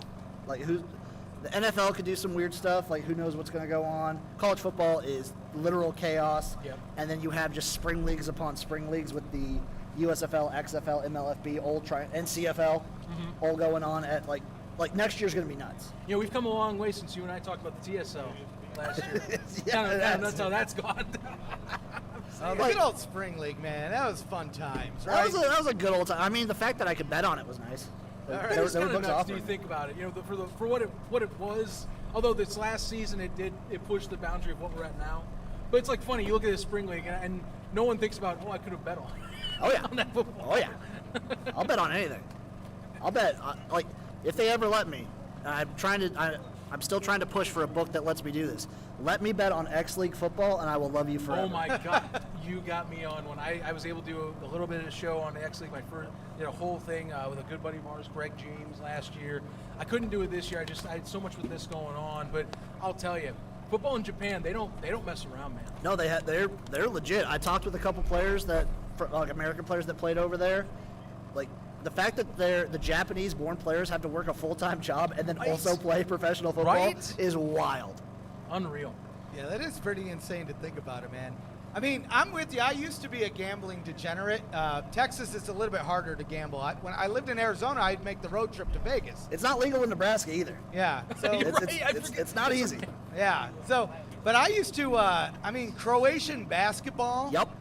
It would be like 8 in the morning. I'm like, oh, what's the action on this b-ball game I can't watch? My big one was like Filipino basketball, Japanese and Korean baseball. Those are my big like Tennis late-night is ones. fun too, man. Tennis is fun. I just don't know any tennis players. I have a tennis guy that I just like tail his picks. Right. But it's a blast. I'll gamble on it. I gamble on high school football. So They allow that. well, like your yeah, local I bookie gotcha. will allow it. Your mileage may vary, but yes. I bet you in Texas you can find the corner of the parking lot where there's some I guy bet. throwing some money around.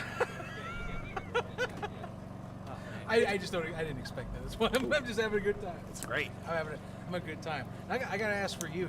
You're involved in like a sports gambling network, right? So I work for a company Better Than Vegas. It's sports gambling.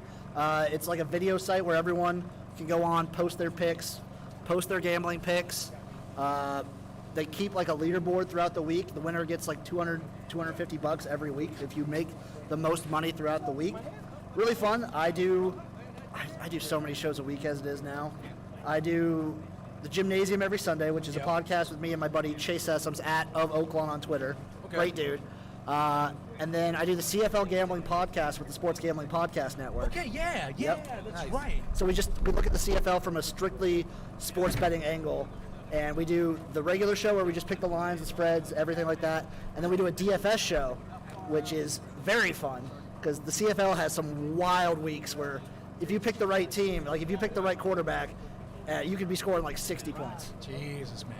And then I do college football show, which we're previewing every single team in college football, conference by conference. And then I do Spring Fever, which is a spring football show where we tackle everything. Once this is done, we're going to focus more on like XFL, CFL, and then ELF, all that stuff. And then I do a cooking show, my cooking live stream I talked about. And then I do my regular YouTube videos too. Okay, one thing I got to ask, since you're talking about CFL Gambling Podcast, Nathan Rourke, did you expect that this season? I expected him to be really good. I watched him, obviously, a lot at his time in Ohio, his college days, because I watched a lot of action. And I follow Ohio. I like the Bobcats quite a bit, so I thought he would be good. I did not expect him to be otherworldly as he has been. He's right, as of now, front runner for my Canadian of the Year. Dang. I mean, it's been good so far for three. What is it, week 3 going on 4 this week, right? This week is week 4, yes. Okay, so I week believe. 4. That's right. It's the BC Lions were my biggest surprise because preseason I had them ranked as my bottom team, Okay. and they are blowing my mind right now. Wow. Unreal. I got to say, Jim, appreciate you being on the show. It has been a thrill. You know, bet. and honestly, guys, you got to follow this guy. I mean, like I said, Yeah, before you go, tell everyone where they can follow you. Twitter, it's at actually everywhere. It's XFL Jim, like YouTube, Twitter, Twitch, Facebook, Instagram, TikTok. I am everywhere. But the big ones are probably Twitter at XFL Jim and YouTube XFL Jim. There's a lot going on.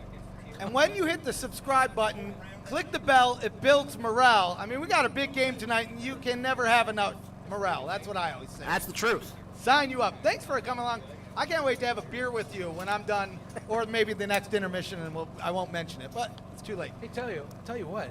Let's. You want to show the fan cam? We get a lot Yeah, of action now going on here. let's put on the fan cam. You watch, it's not going to work again. Hey, it worked. Look at that. We got a second This time team it worked. coming There up we here. go. We got some cards. We got some flags. We got the other portion We of got this. people. I spy some USFL network guys there. So we actually have a couple guests left to go. We have the network guys. We have Ducky, which, do you know, Jim, do you know Ducky online, the USFL community legend? I don't think I do. He's something. He is one of my favorite people to have on Discord because 90% of the Discord despises him. He is one of the, he's a little You need trolly. a villain. Everyone needs a villain. Every like online community, every league, everything needs a villain. As he says, he's got that dog in him. Well, and here's the thing. I don't know what he could be here or he cannot be here. I don't know what he looks like. He could be honestly, Jim, he could be a 14-year-old child or a 40-year-old man. I have no clue. The world of the internet fascinates me, and I'm looking forward to that. I'm just glad you could jump on because, I mean, you're one of the most fun guys, at least in the community. I mean, everybody, like, we're doing our podcast. Everybody has, like, their own kind of podcast. You got your own thing going on. You carved out a niche for yourself to where, I mean, the food thing alone, people love food. That could blow up for you It's alone. fun. So I'm glad to meet you before you're super famous. I got to get the autograph, and then we'll turn it into the tattoo. Oh, yeah, later we'll in get there. life. Good time. So I think maybe we'll have on the network guys now. It's actually about that time. We're surprisingly only 3 minutes over schedule. This is kind of blowing my mind right Smooth now. riding right now. SpringStock, we were so off. I can't believe we wrapped it up in time, but we made it happen. So thanks for joining us. We got the network guys. That's another one. I only know some of them. I met Hype earlier. I believe, what's the Breakers guy's name? Well, I know he goes by the user Planet Low. Planet Low. All right.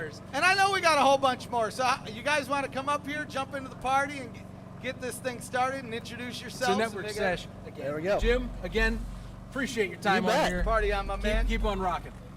Just keep on rocking. Oh, yeah. So come around. We got 2 mics, and So- there's another chair. So this is going to be interesting. We got Four guys. We have 4 guys, 2 chairs, 2 mics. It's going to. We'll make it happen. You know what I always say? The answer's always yes. You want to move in the? And maybe we do 2 and 2. I don't know. We can figure it out. We'll see how. If it doesn't work, we'll adjust on the A fly. slew. You A wanna- slew of another network. Zach, you wanna Yes. grab the blue mic? Doing it. We got all of us. That sucker around. There you go. Just kind of see that should maybe get something in there. Beautiful. Let's do a little mic check here, guys. Mic check. Mic check. Number 4 has been hot all day, but it's going to continue to stay Is hot. that this one? Yeah. We'll You're see. good, though. It's working. She sells seashells by the seashore. Is that Hey, we're working? good now. Is it You working? fixed it. All right. We cool. will last. That'll be great. Well, So I think we go down the line because I met a couple of you guys already. Yeah. But it's going to take me forever to remember names. So just run down the line here. All right, I am at USFL Network. I am Hype. I am not everyone else. We all are individual. He's the president, so he gets to have the network I as am his at handle. USFL Network.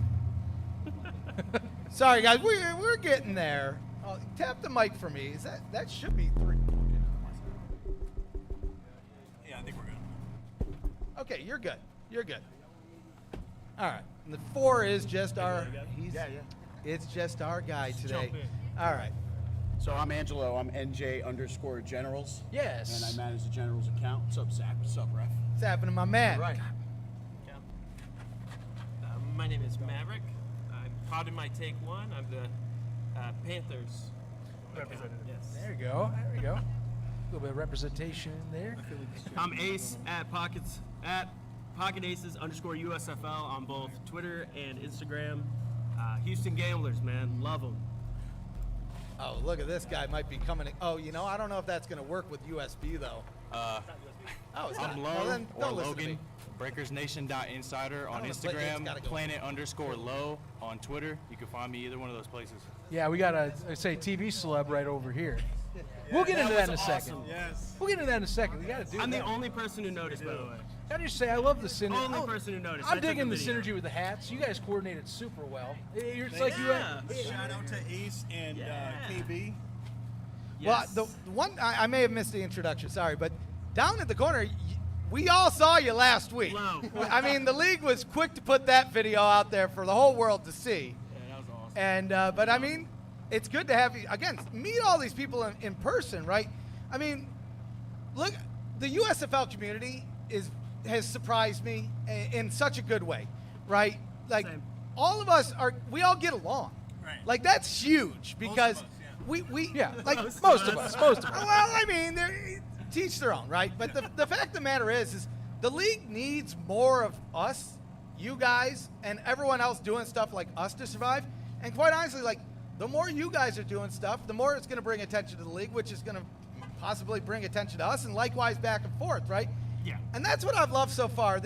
And I love the XFL community because I love the XFL. I'm looking forward to it coming back. We all are. That one kind of devolved a little bit in the off season, but I'm thinking once the league finally gets going again, everyone's going to say, okay, yeah, we all just want to watch stupid football again. Yeah. But I really hope if there's anything that I ever do or say that pisses you off, just tell me. Just tell me. I think Let 'em know. I do and say a lot, and people bottle it up. And maybe I'm crazy and in my head, but I'll just put that out there now.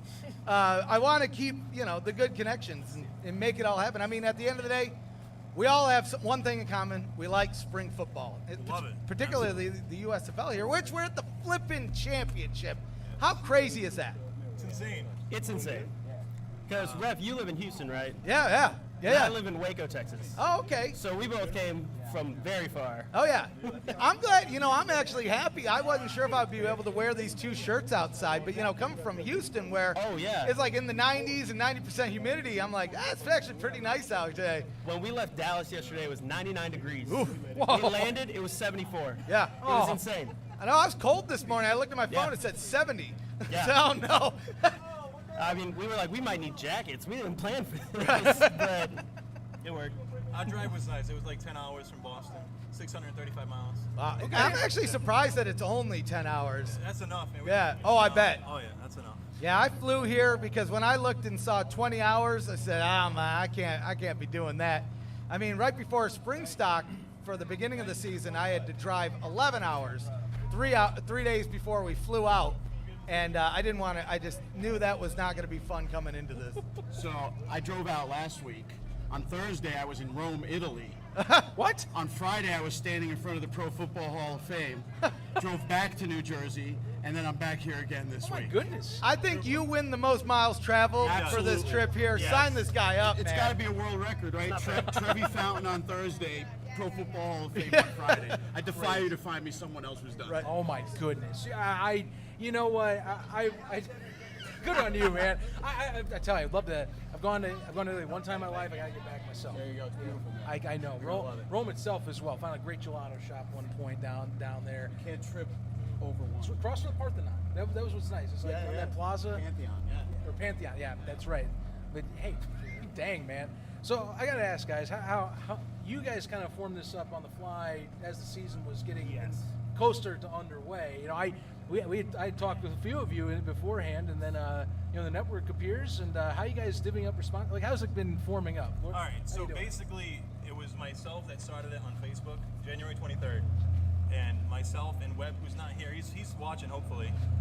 Nola, what is it? Nola Breakdown. At Nola Breakdown and at Webstar Sports. Yes, too. I have great talks with him. I enjoy conversations. Great guy. We were on another sports Facebook page, right, and we're like, I'm like, this USFL thing's coming out. Let's go ahead and give this a shot. So it just took off from there, from Facebook. That's how it all started. Nice. And then Ace joined our the draft coverage. Yes, the draft show I think was the first time. We had tried to get me on once before that, and it didn't work. So then we did the draft coverage, and I jumped on that one, and then we never stopped. It's a vast difference in production between that and now. So That pretty much covers the team. I don't cover any individual team. It's just I'm at USFL Network, so I catch all the heat, from everybody. So, other than these guys, because they tag me and everything. So you're the guy that everyone circles back to. Pretty much, yeah. I get the hate, but it's all good. It's all good hate. Absorbing it all in. So, man, this is where I'm trying to gauge how to do this conversation. I got guys. 4 of the teams are represented here between you guys. Well, maybe 5. Yes, no. I mean, I support all. Well, that's fair. Okay. he did buy a Boston Breakers jersey. All right, so still 4. It's just going retro. I see what you're saying. So, let's see how we go here. We got two playoff teams and 2 guys that represent us in terms of heartbreak. Although, at least with Ace, he gets to end the year on a high note, getting 2 wins in a row, beating down on the Stallions, dude, week 9. Beating the Stallions was the best thing ever. I'm with you there. I also put this as a warning. I kind of tripped you in. You're surrounded by Birmingham Stallions fans. I am not afraid. I am not afraid. I survived this season. I'm also a Vikings fan. I'm tough. Man, the NFC. James has got to be. What is the NFC North is so heavily represented at this tailgate right now? Yes. Because we got the Vikings, the Bears, and unfortunately the Lions. But as long as we don't have Packers. Exactly. FTP. FTP. Come on, baby. Yes. But no, that beating the Stallions was like the Super Bowl. And my favorite player in this league is Donald Payne Jr. And he had told me, he was like, yeah, playoffs are out of the picture. But this whole team, we have so much love. There's so much, just so much camaraderie. They were like, I told them all. How's that loss feel? How's that loss feel? But he said, we're going to go run through the South, and they didn't get the Bandits, but that was awesome. That was the Super Bowl. Just being the Stallions was enough. I didn't need any of the other ones. That's what I'm saying. When you're late in the season, you're not going to the playoffs, but you get that. It's honestly, it's such a Lions thing to say. Because I go through it I'm like, we're not going to make the playoffs. We're only halfway through the season. But we beat the Patriots. We just handed it to them. I mean, good for us. You're like, we might be able to give Rodgers one more loss going into the playoffs, just so he doesn't feel as confident. Exactly. Yeah, I get that. So, you kind of went through how you all met, and I love the fact that, we're kind of going through it as well. It's like you kind of started as one thing, and it evolves, right? Yeah. At the beginning of the year, you guys were just Twitter accounts. Now you have different shows. You have a website now. We should hate each other. Let's be honest here. But I think I wish the USFL show guys were here as well. We partied with them at the opening weekend. I want to, in the off season, get you, all of your crew, that crew and our crew together and just do we're partying show. It'll be a total cluster because at that point we're going to have 15 people. You know what I mean? But it's, I'm just loving the community. Sorry, I'm kind of rattling on and going back and forth because I'm thinking about the audio too. I'm sure people are watching me on stream and be like, what is he clicking all these buttons for? I'm just trying. I don't even know if it's coming through in the just DJ ref. It's working. We're getting there. We're having fun. Who you guys? There's probably different answers for everyone. Who are you guys pulling for tonight? Philly. Stars. 100% Philly. I'm going Birmingham. Stars. I'm going Birmingham too. Birmingham. So we got 2 Birmingham, Stars. 3 stars. So that's a good mix right there. Cool people. To me, I've been debating that all day. I think I'm waiting for the end of the show to give my pick. Because Zach, I don't know. It might just come down to the opposite of whoever you say. It's no fun if we pick the same team. Can you believe this guy putting pressure on me like that? And part of it also comes in. So let's rewind, because I kind of want to get your takes on this. Okay. This goes beyond just the championship. But one of the questions I asked at the opening week was, if all of the team's players were represented by their namesake, so there was all of the offense and defense were literal gamblers, and yes, they can have side shooters or bandits or a breaking wave Or a blob. right. Which one would win? I'll leave it there. I'll let you guys ponder it over, give some answers because I feel like there's only one, but I'll hold off until I say. Well, it can only be the one that commands an army. That's a homer pick right there, man. What am I going to say? I'm in the actual Army, and I can tell you it's the least functioning company in the world. So, no. Oh, no. I hope nobody from the Army is watching. Because this guy, you're about to get stationed in, Alaska. They already got me in Arizona, man. It's so hot. Okay. So hot. It's hot, but the winters are perfect in Arizona. 100%. I'm curious, what part of Arizona are you in? Right outside Phoenix. So you're near Avondale or Well, I Glendale? just go once a month. Oh, okay. Just once a month. I'm a weekend warrior, so people watching, they're like, this guy. Yeah, I got you. This guy.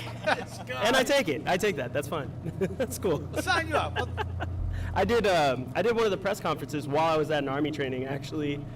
I was in a hotel. I was with 2 other guys, and it was when we beat the Stallions. I was so excited. I had a mustache. It was terrible. And I jumped on just so I could talk to Kevin Sumlin after a win, because he's always so mad in the press conference. And I was like, I got it. He's going to smile.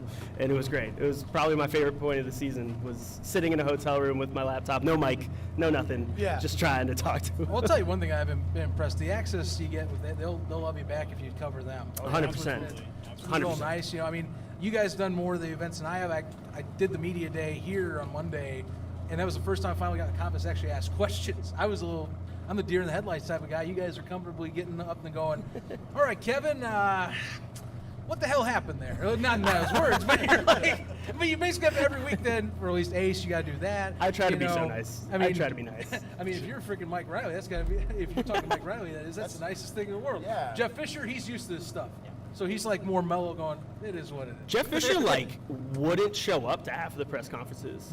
He just wouldn't come. Yeah, we I didn't get questioned to talk to him that, until week 10. That was the first time I asked him a question, which was weird. But yeah, Zach, I remember you came into a press conference one time on Zoom, and then you just sat there and took notes and never asked a question. I was waiting. I was like, come on, man. I get, come on. I get deer in headlights. I'm not used to this. You know, like I get you. I get I mean, you. I mean, it was now. You know, I like having someone nudge you to do those. It gets you comfortable. So I don't know. Next year it'll be a little different this time around. There we go. I mean, we're all learning I'm in. on the fly here. I mean, realistically, I'm just a marketing guy, right? I mean, yeah, sign you up. Hey, I like the way, you know, it's most fun career in the world.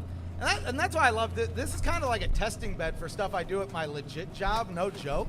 I mean, I don't know how much they'd appreciate if I knew I ran a podcast. Hopefully none of them are watching.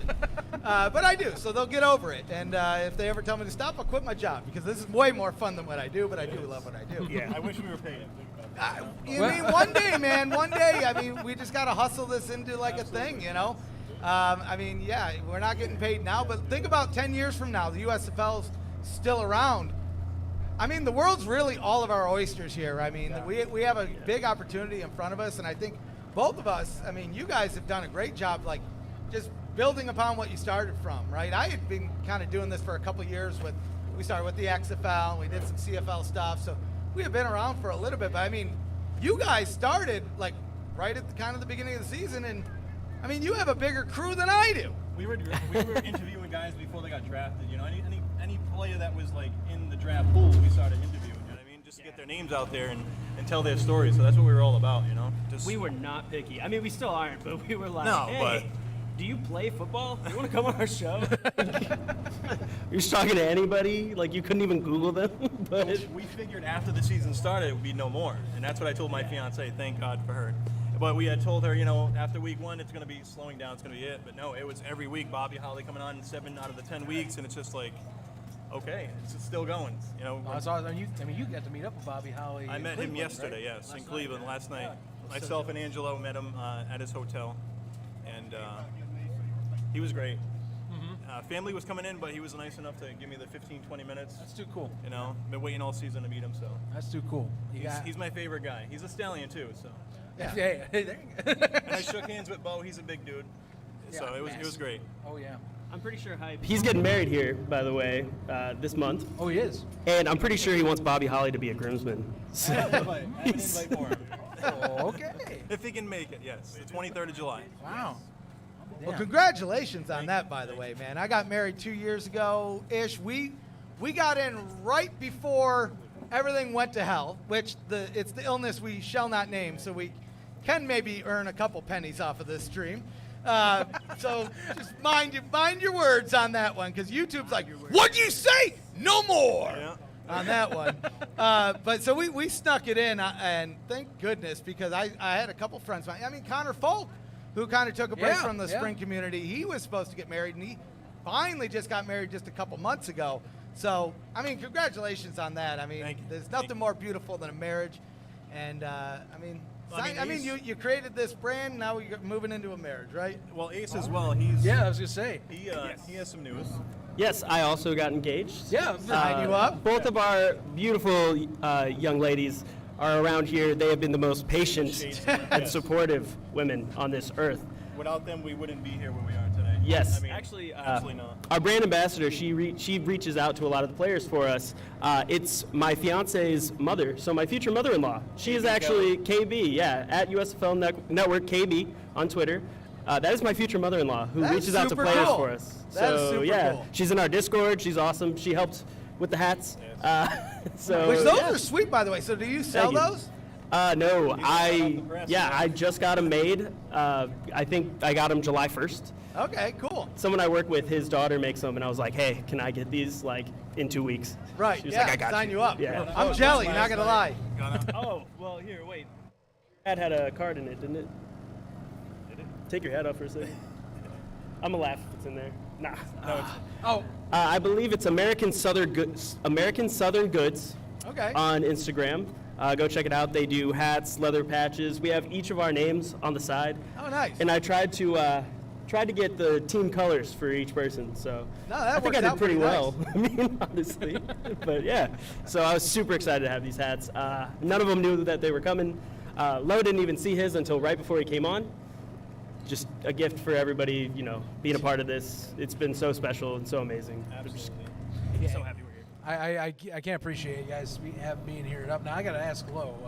Let's get to the moment here. I knew we were going to talk about the celebrity himself, and I mean, so let's just dive in. So for those that maybe watched the semifinals last week, you know, Kyle Sloter overthrows down, I believe it was deep left on the field if I'm remembering right, and you give camera pans in the stands, and here we have you grabbing your hair, tearing it out a little bit.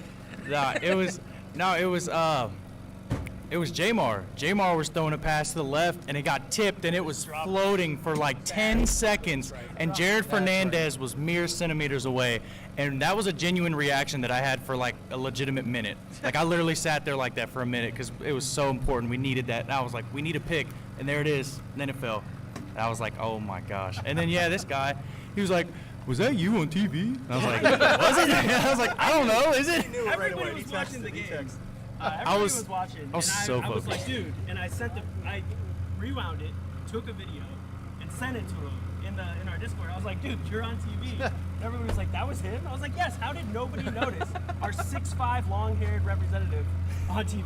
Well, I think the hair would have been a dead giveaway. Yeah. He's like, how do you make a GIF really quick? So he's like, I was like, how do you make a GIF? So we have it saved for life. He's a celebrity for life. So we're looking for another moment like that tonight.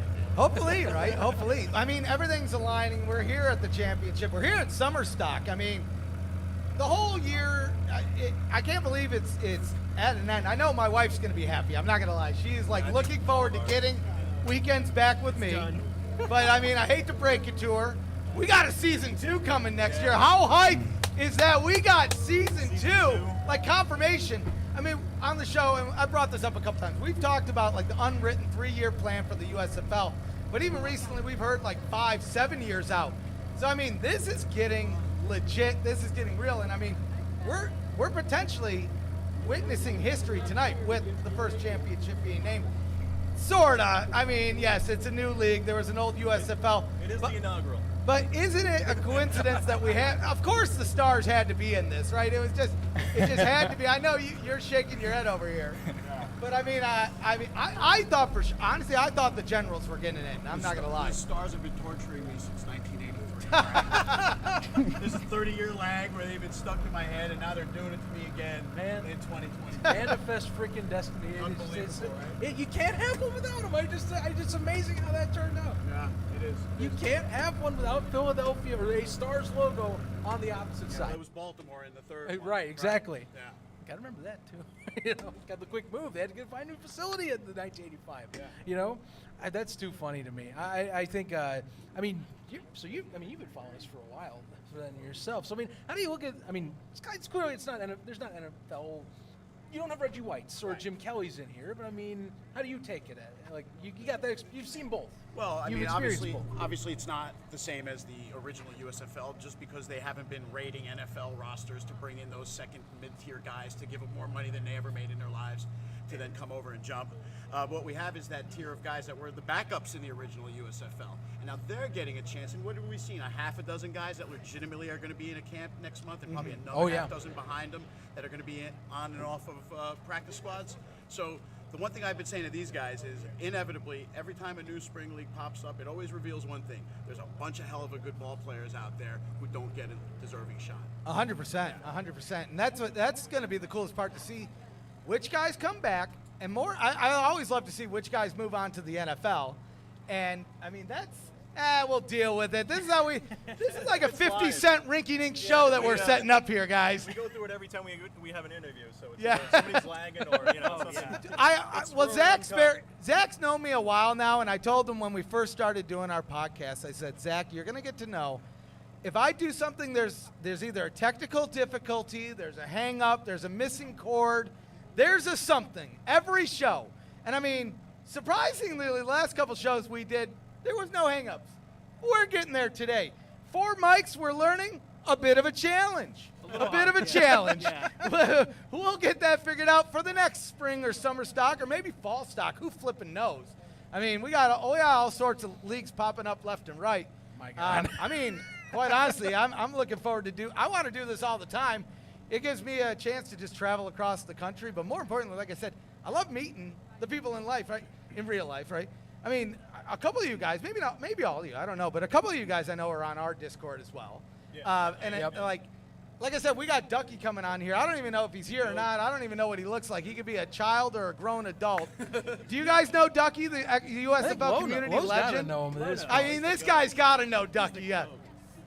He's like one of the best trolls in the community. Dude, he's so funny. Gotta love I it. invited him to the Pro Football Newsroom Discord, and when he joined, people were instantly started DMing me and were like, "Why is he here?" I'm like, "Oh, if you only knew I was the I leashed him on you guys." I mean, I used to watch him in that official USFL Discord, and I mean, he goes ham on people, man. He made most of the Stars fan leave that Discord. I'm not gonna lie. Like, he ran them out of town so fast. Good times. I hope he shows up. He might just be trolling us and not even show up. That's ultimate troll. Yeah, exactly. So let's go around the horn here. I want little bits from each one of you. How do you think the year's gone? You can give me a grade. You can give me just your perspective. But I want to hear from all 5 of you. Just the season is in general for inaugural. I'm going to go B+. Okay. B+, and the only reason why is because I know we've talked about it so much, but the fans, if there was more fans, I'd bump it up. But B+, very successful. Okay. For putting it together in 6 months the way they did, it's just incredible. So B+. All right, nice. Yeah, obviously, my team didn't have the season I was hoping for, but I'm just a football fan when it comes down to it, and so I would give it an A just because I miss football so dang much normally during the summers, and now I actually had something to watch and a rooting interest. So, yeah, I really enjoyed it. I would say a B+ as well. I think the lack of fans was something that kind of like not having that experience, but the play on the field was good in my opinion across the board. So if all you're missing is fans, we know that they're on the trajectory of getting into the markets. Once that happens and fans start to show up, the ball is good, the play is good. So I think we're headed the right way. All right. So I had rated it on a scale of 1 to 10 on my show last week, and I said that the season was an 8. And I wish it would have been closer to a 9 or a 9.5. There's no 10s out there. We know that, right? But I think everyone hit on it. If there were fans in the seats, I think it would have been a lot more exciting. I would love to see them do away with this running clock in the first and third quarter. These artificially inflated 7-play, 8.5-minute drives, they just got to go. I don't like the way that it's kind of minimized the amount of possessions in the game. But overall, though, I mean, the fact that we've got a second season coming, the fact they made it through a championship game says a lot more than what some of the other attempts at spring football, and I'm psyched. I'm psyched for a 9 season next year. All right. I'll be the one guy. A+. Yeah, that's 10. what I like to hear. Sign you up. I loved it, man. I don't know. I try to be just nothing but positive on social media and stuff. I think it was great. The football was so good. The players were just awesome. Not only were they great at playing football, but they were great people. They were great interacting with fans. I mean, they came on our show. They literally did not have to do that. We weren't paying them. We're not getting paid. Right. But I thought it was fantastic. And I think it's only up from here. I mean, yes, no fans, but when I'm watching on TV screaming at Clayton Thorson for throwing another interception, like, I'm not looking at the fans, right? I'm in there feeling it, wearing my jersey. I mean, it's football. I loved it. I thought it was great, and I thought from a financial perspective, they did it perfect, and it can keep going. We got a season 2, so A+, man, A+. And we knew it was all about TV ratings. We knew all, but going into it, it would just be nice to see the fans. But either way, it was a success. It was great. Yeah. That's what I like to hear. So I think what we're going to do, we're going to wrap up your segment here, go to a quick intermission. Gotcha. We're going to cook probably a couple more hot dogs if anybody wants some. You guys hungry? Did you eat? I had Arby's. We just. Oh, man. This is, just to add on, this is apparently this guy's second time at Arby's. Oh, wow. Well, did you enjoy it? First time. Yeah, we did. We Oh, good. We were. Katie enjoyed it. My fiance, she loved it. Yeah, I mean, I'm telling him, hey, we're going to Arby's. He's like, Arby's? Because we're, you know, Like some delicacy. yeah, we came from. The two of us, you know, this is my younger brother. We came from Texas, right? There's a lot of Arby's, and it's not that great in Texas. So he walks up to us in the Hall of Fame because we're like, hey, we need to go eat before we go to the USFL podcast. And he was like, hey, we're going to Arby's. And all of us were just like, And he was like, what are you doing? And I was like, well, I know it's not Arby's. Yeah. He had to get that beef and cheddar. We don't have No, Waffle it's House not in that. New Jersey. Oh, So oh, I woke you up gotta like- do, you gotta do I the woke Waffle up House. like a kid on Christmas this morning. I drove right to the Waffle House. Yes. And I had a waffle, and it was great. He went on a run. We Yeah, came I back ran- last night. I was so excited. I woke up this morning and ran 3 miles. Yeah, we're all in an Airbnb. We came back. We're like, you know, kind of feeling it. We were at Buffalo Wild Wings watching the fight last night, and he went on a run. I woke up with a hangover. I was like, what is happening? But yeah, He's it was just awesome. built different. It was awesome. I was like, good for you, man. Sign him up, man. He walked here, just so you know. He walked to this. Look at you. Sign you. I need Yeah. to get with you and get you to motivate me to do the same. I'm very. It's a good thing I wear stripes. That's all I'm saying. You know. But before you wrap us up, big shout out to the females within the network. My fiance Katie, to Claire, his my fiance, to KB, brand ambassador, also your future mother-in-law. Future mother-in-law. Yeah. And to my daughter Madison, who's watching. She's at home 13. So big shout out. And also to my girlfriend Vonda, who made the trek with me to Birmingham for week 1 on her birthday weekend. Oh, look at that. Another world record. We got A round of some applause for the patient women of the USFL Network. Patient women. Patient women. That's what I love to hear. This is, I mean, if it wasn't for them, none of us would be doing Heck this. no. I mean, my wife, like I said, she could easily snuff this. But she has the patience. I even told her, I said, look, if you want me to stop, I'll stop. She said, no, you look at what you're doing. It's so cool. I said, oh, all right, then never mind. I get it, right? So what we'll do, like I said, we're gonna run to actually a quick intermission here, and we'll be back 10 minutes or so. We'll probably, I don't know who we're gonna bring on next. Let's sort that. We got a few. I mean, got Seth coming up. Yeah, that's something. Maybe we'll have Seth up next. I gotta scout around to see who's all here. Stick with us, folks. Like I said, another 5-10 minutes or so. We'll be back. But in the meantime, if you haven't followed all the guys at the USFL Network, this is a good chance to do it. If you haven't followed us at the USFL Podcast, go ahead and do that. Go ahead and follow both of our YouTube channels and click the bell. It builds morale. Come on, Simon. Thank you guys for on. Hey, man. Sorry about the mics, man. No, dude, we are used to that.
It wouldn't be our show if I didn't forget to unmute the mics. But here we are with our next guest, Seth Lessons, which, I mean, you've made quite the name for yourself in the spring community. Again, one of these guys, I think probably the first time we came in contact is probably with the XFL, I would assume.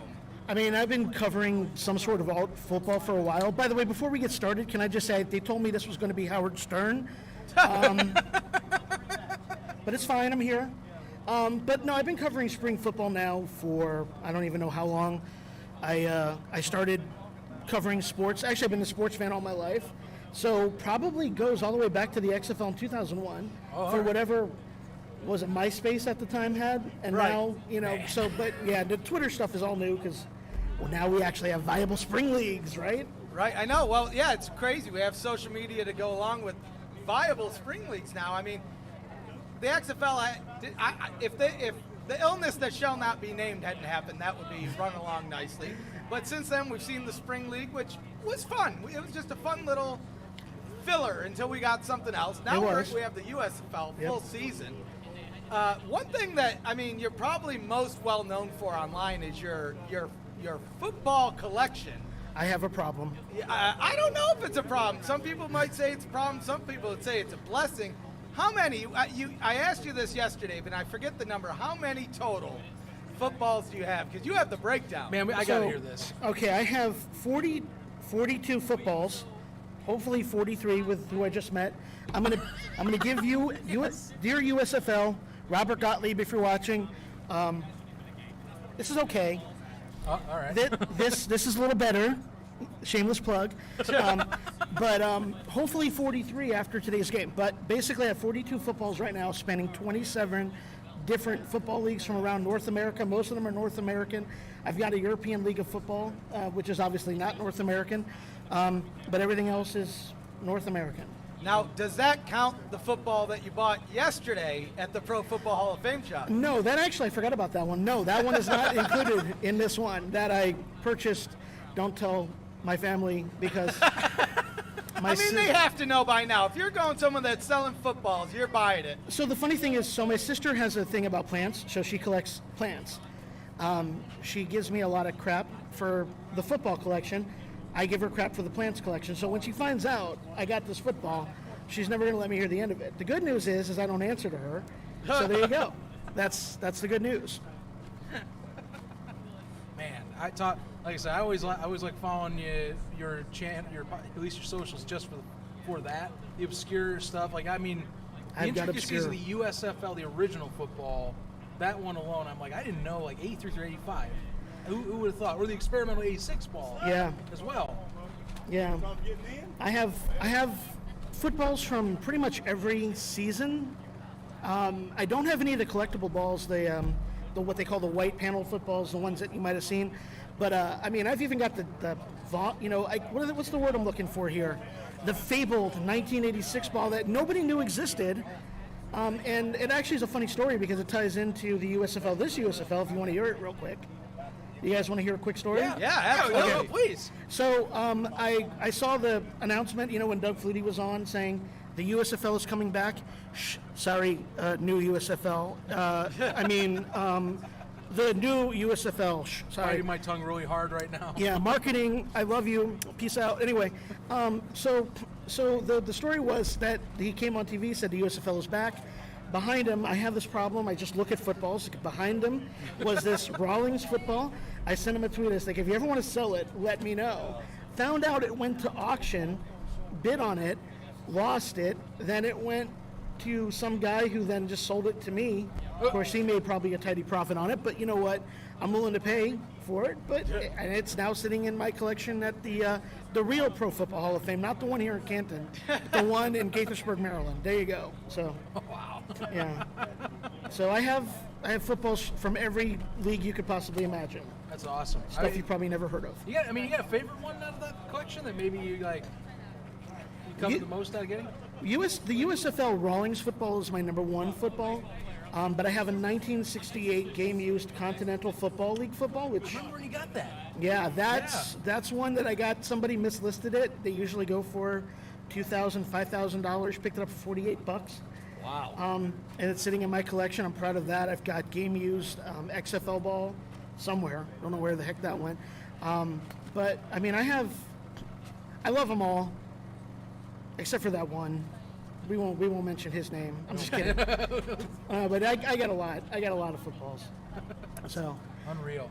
Yeah. So something else you've been doing a lot this season for their inaugural season. I've seen you get more and more into this than I even remember when I had talking XFL. Maybe I'm wrong, but TV ratings, analyzing the business models, all that. I did it for the come to you now XFL for too. that. Yeah. What's your background first off? I think some people maybe they ask you about this and.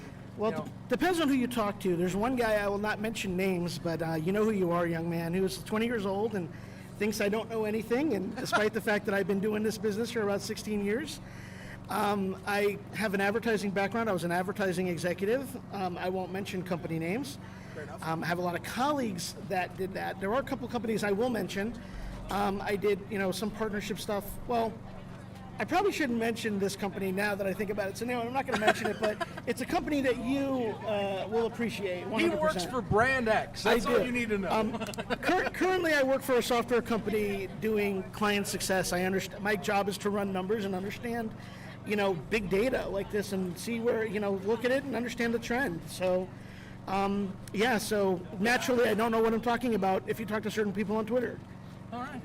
Yeah. Yeah. I mean, hey, I try. I mean, some of the stuff you're breaking down is awesome to see. I think it puts it in perspective. We talked to you yesterday. I mean, you get stuff directly from Nielsen. I do. For the ratings. So, I mean, how do you approach looking at rating charts? Like, how does someone get a chart and they see a 0.29? Like, what does that mean for people? So that's a great question. That's a question because when you see the number 0.29, it can mean anything, right? Everything has got to have a context to it. So what I do is I talk about viewership. Viewership is where, in my opinion, depends on who you talk to, where the money's really at. You'll hear about the 18 to 49 demo. Yep. That's the demo that everybody says, oh, we want the coveted demo. It's the money, right? It That's is. the big money one. So Mike Mitchell, if you're watching, I'm going to tell you now, I love you, but the 18 to 49 demo has shrunk by 10% over the last 3 years. CBS doesn't even look at 18 to 49 anymore. People are getting out to it. They want to know total viewership. Yeah, because I worked for Nexstar in the TV and basically production. So I more and more get my colleagues telling me about this stuff, and I've dived in a few. So that's changing for that too? The demographic went from 65% to 55%. Oh.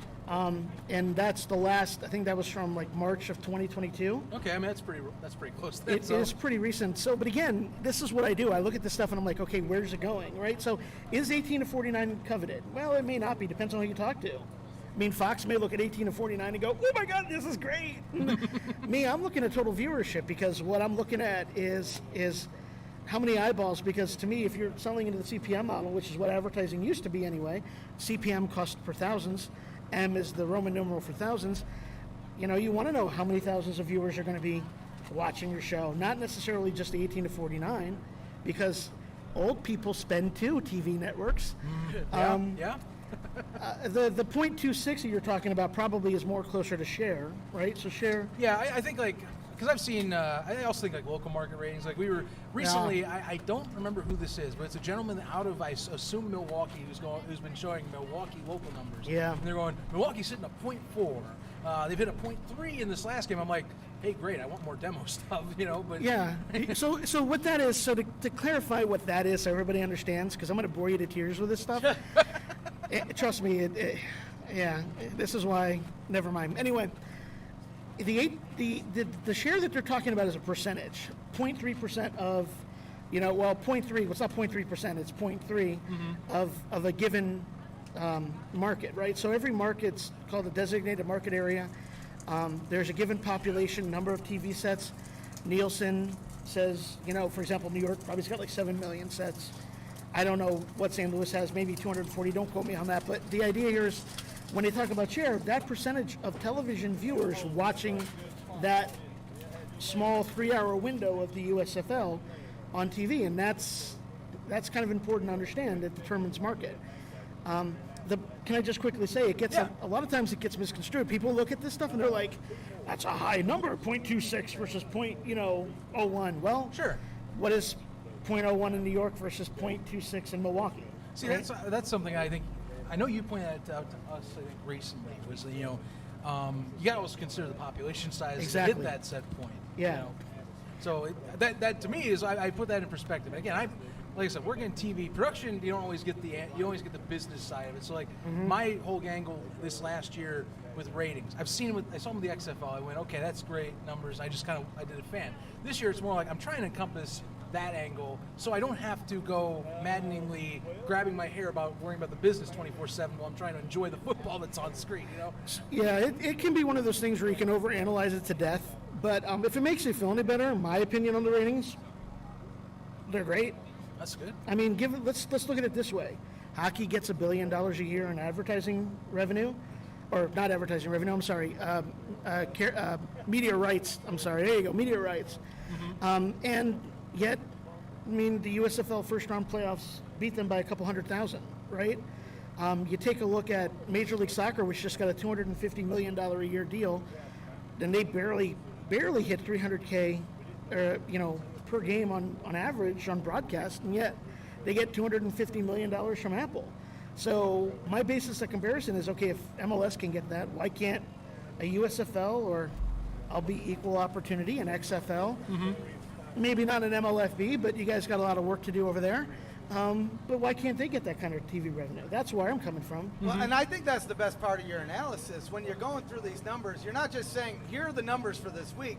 You're saying, hey, this is what the NHL playoffs brought in. Here's what MLS brought in. Exactly. And then bringing in those comparable numbers. And I mean, you're looking at it. I guarantee Fox has somebody else that's their full-time job looking at this and say, okay, well, we have 3 years with NBC, but after 3 years, we're going to be able to say, hey, XYZ, and we're outperforming XYZ. We want, big, dollar sign, you know? I mean, it's all about how much money they can make from that ad revenue, right? And if you look at the product for what it is, and this is one of the things I got to remind people of, the USFL is a cheap product. I don't mean cheap as in bad. I mean, it is a cheap product for Fox to cover. So, yeah, no duh. You don't need to sell out, and have 30,000 fans in the stands.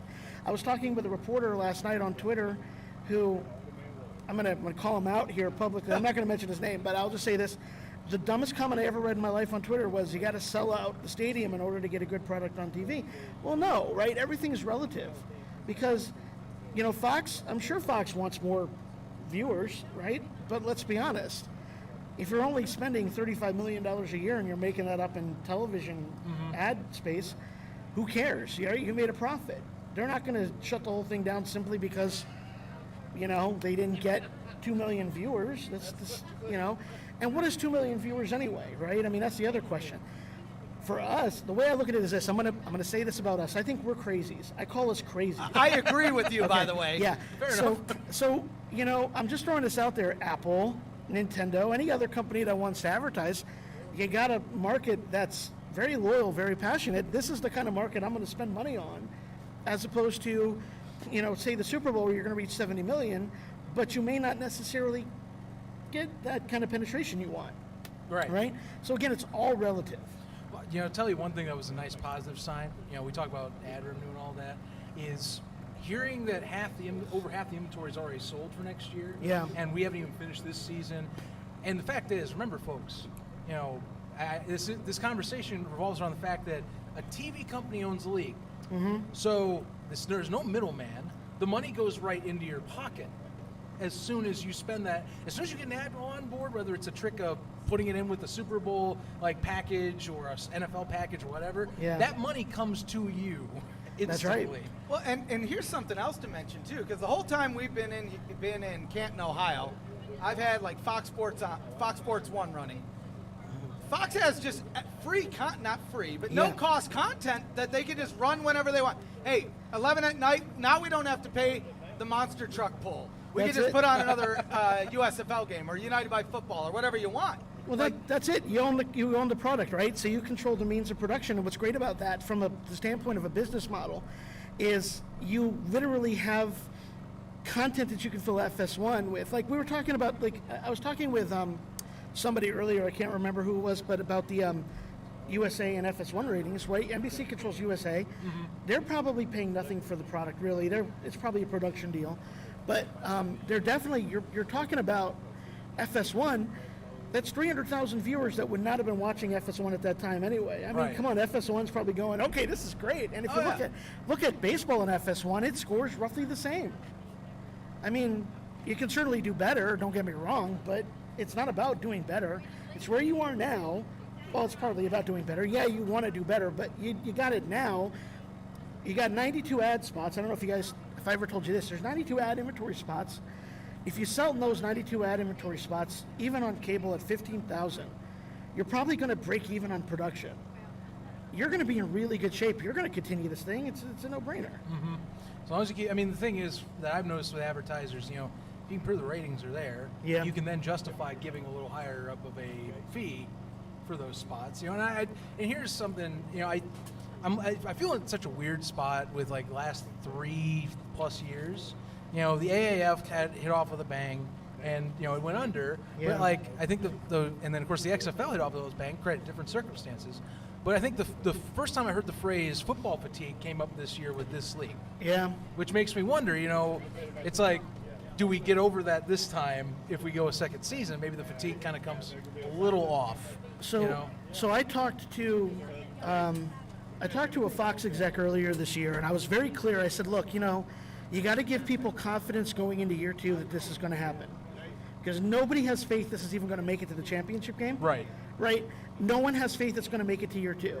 So I was like, you got to hammer this home, because the problem is, and don't get me wrong, I think the Fox execs have done an okay job.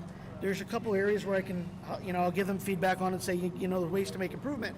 The one thing you need to do is if you instill confidence in a fan base that this is coming back, they'll, not only is that fan base going to stick with you, but they're going to grow that fan base, right? Because you're going to have more, summer stocks with you wonderful crazies. Like, I'm a crazy too. I'm not calling them out, but you're going to have wonderful crazies. You got, and they're going to come out. They're going to keep building it. You're going to see more and more people join. Well, and hell, I mean, we'll tell folks right now. We want to continue this. Oh, absolutely. We love SpringStock. That's why we did this second one, and we want. So nice, we're doing it twice, by the way. Ed Hartman, if you're watching, don't go to them. We'll negotiate a deal with them. I'll make sure. Yeah, he's the 10% guy. Agent. 10% a shirt. Okay, you got to throw in a T-shirt. Okay. Yeah, all right, that's that the works. deal. But no, in all seriousness, I mean, this is the thing. If you're going to be here next year, if you're going to be here the year after that, the fan base grows. That's what's interesting about the USFL now. You have a fan base. We were at the Hall of Fame with a gentleman yesterday who was a lifelong Generals fan. I mean, this guy was at the games when he was a kid. He's coming here. He's probably telling his kids. I know, I'm talking to people. I was talking to somebody at the hotel yesterday about the league, and they had no idea anything was happening. I said, how you live in Canton? How do you not know this is happening? Right. This should be right. I mean, the Holy Land is behind us right here. Sorry. You need to tell about the first Friday story then. Well, yeah, we went over it early in the stream, but yes, if you're the first Fridays. Or tell it the different portion, I guess. Yes, I think I might have told you yesterday, but just to recap, so I did go to First Friday, which First Friday was amazing. Don't get me wrong, good music. The food looked great, the drinks looked great, but they were impossible to get because it's cash only. Okay. And the ATM is hidden. It's hidden. And everybody just points and says it's somewhere that way. So more ATMs downtown Canton. Sign you up. You hear that, Canton? Next year we expect more ATMs. I'm not even part of this group, and I'm demanding it. And you know what? Out of principle, I'm not bringing cash with me because I expect to have more ATMs. I'm not going to learn from my mistake. I'm hoping you learn from yours. He's a ref. You got to listen to him. him. You're out of bounds with this one. That is a flag. He will not only throw a flag, he will call the play wrong. I mean, what he thinks is right. I know. I need to get a walking stick. Can I just say, by the way, I was very disappointed in the interview with XFL Jim because he didn't, now USFL Jim, now MFLB Jim soon. Because he didn't come in a DeLorean. I'm expecting him to come in a DeLorean. He didn't come in a DeLorean. You didn't ask him about a DeLorean.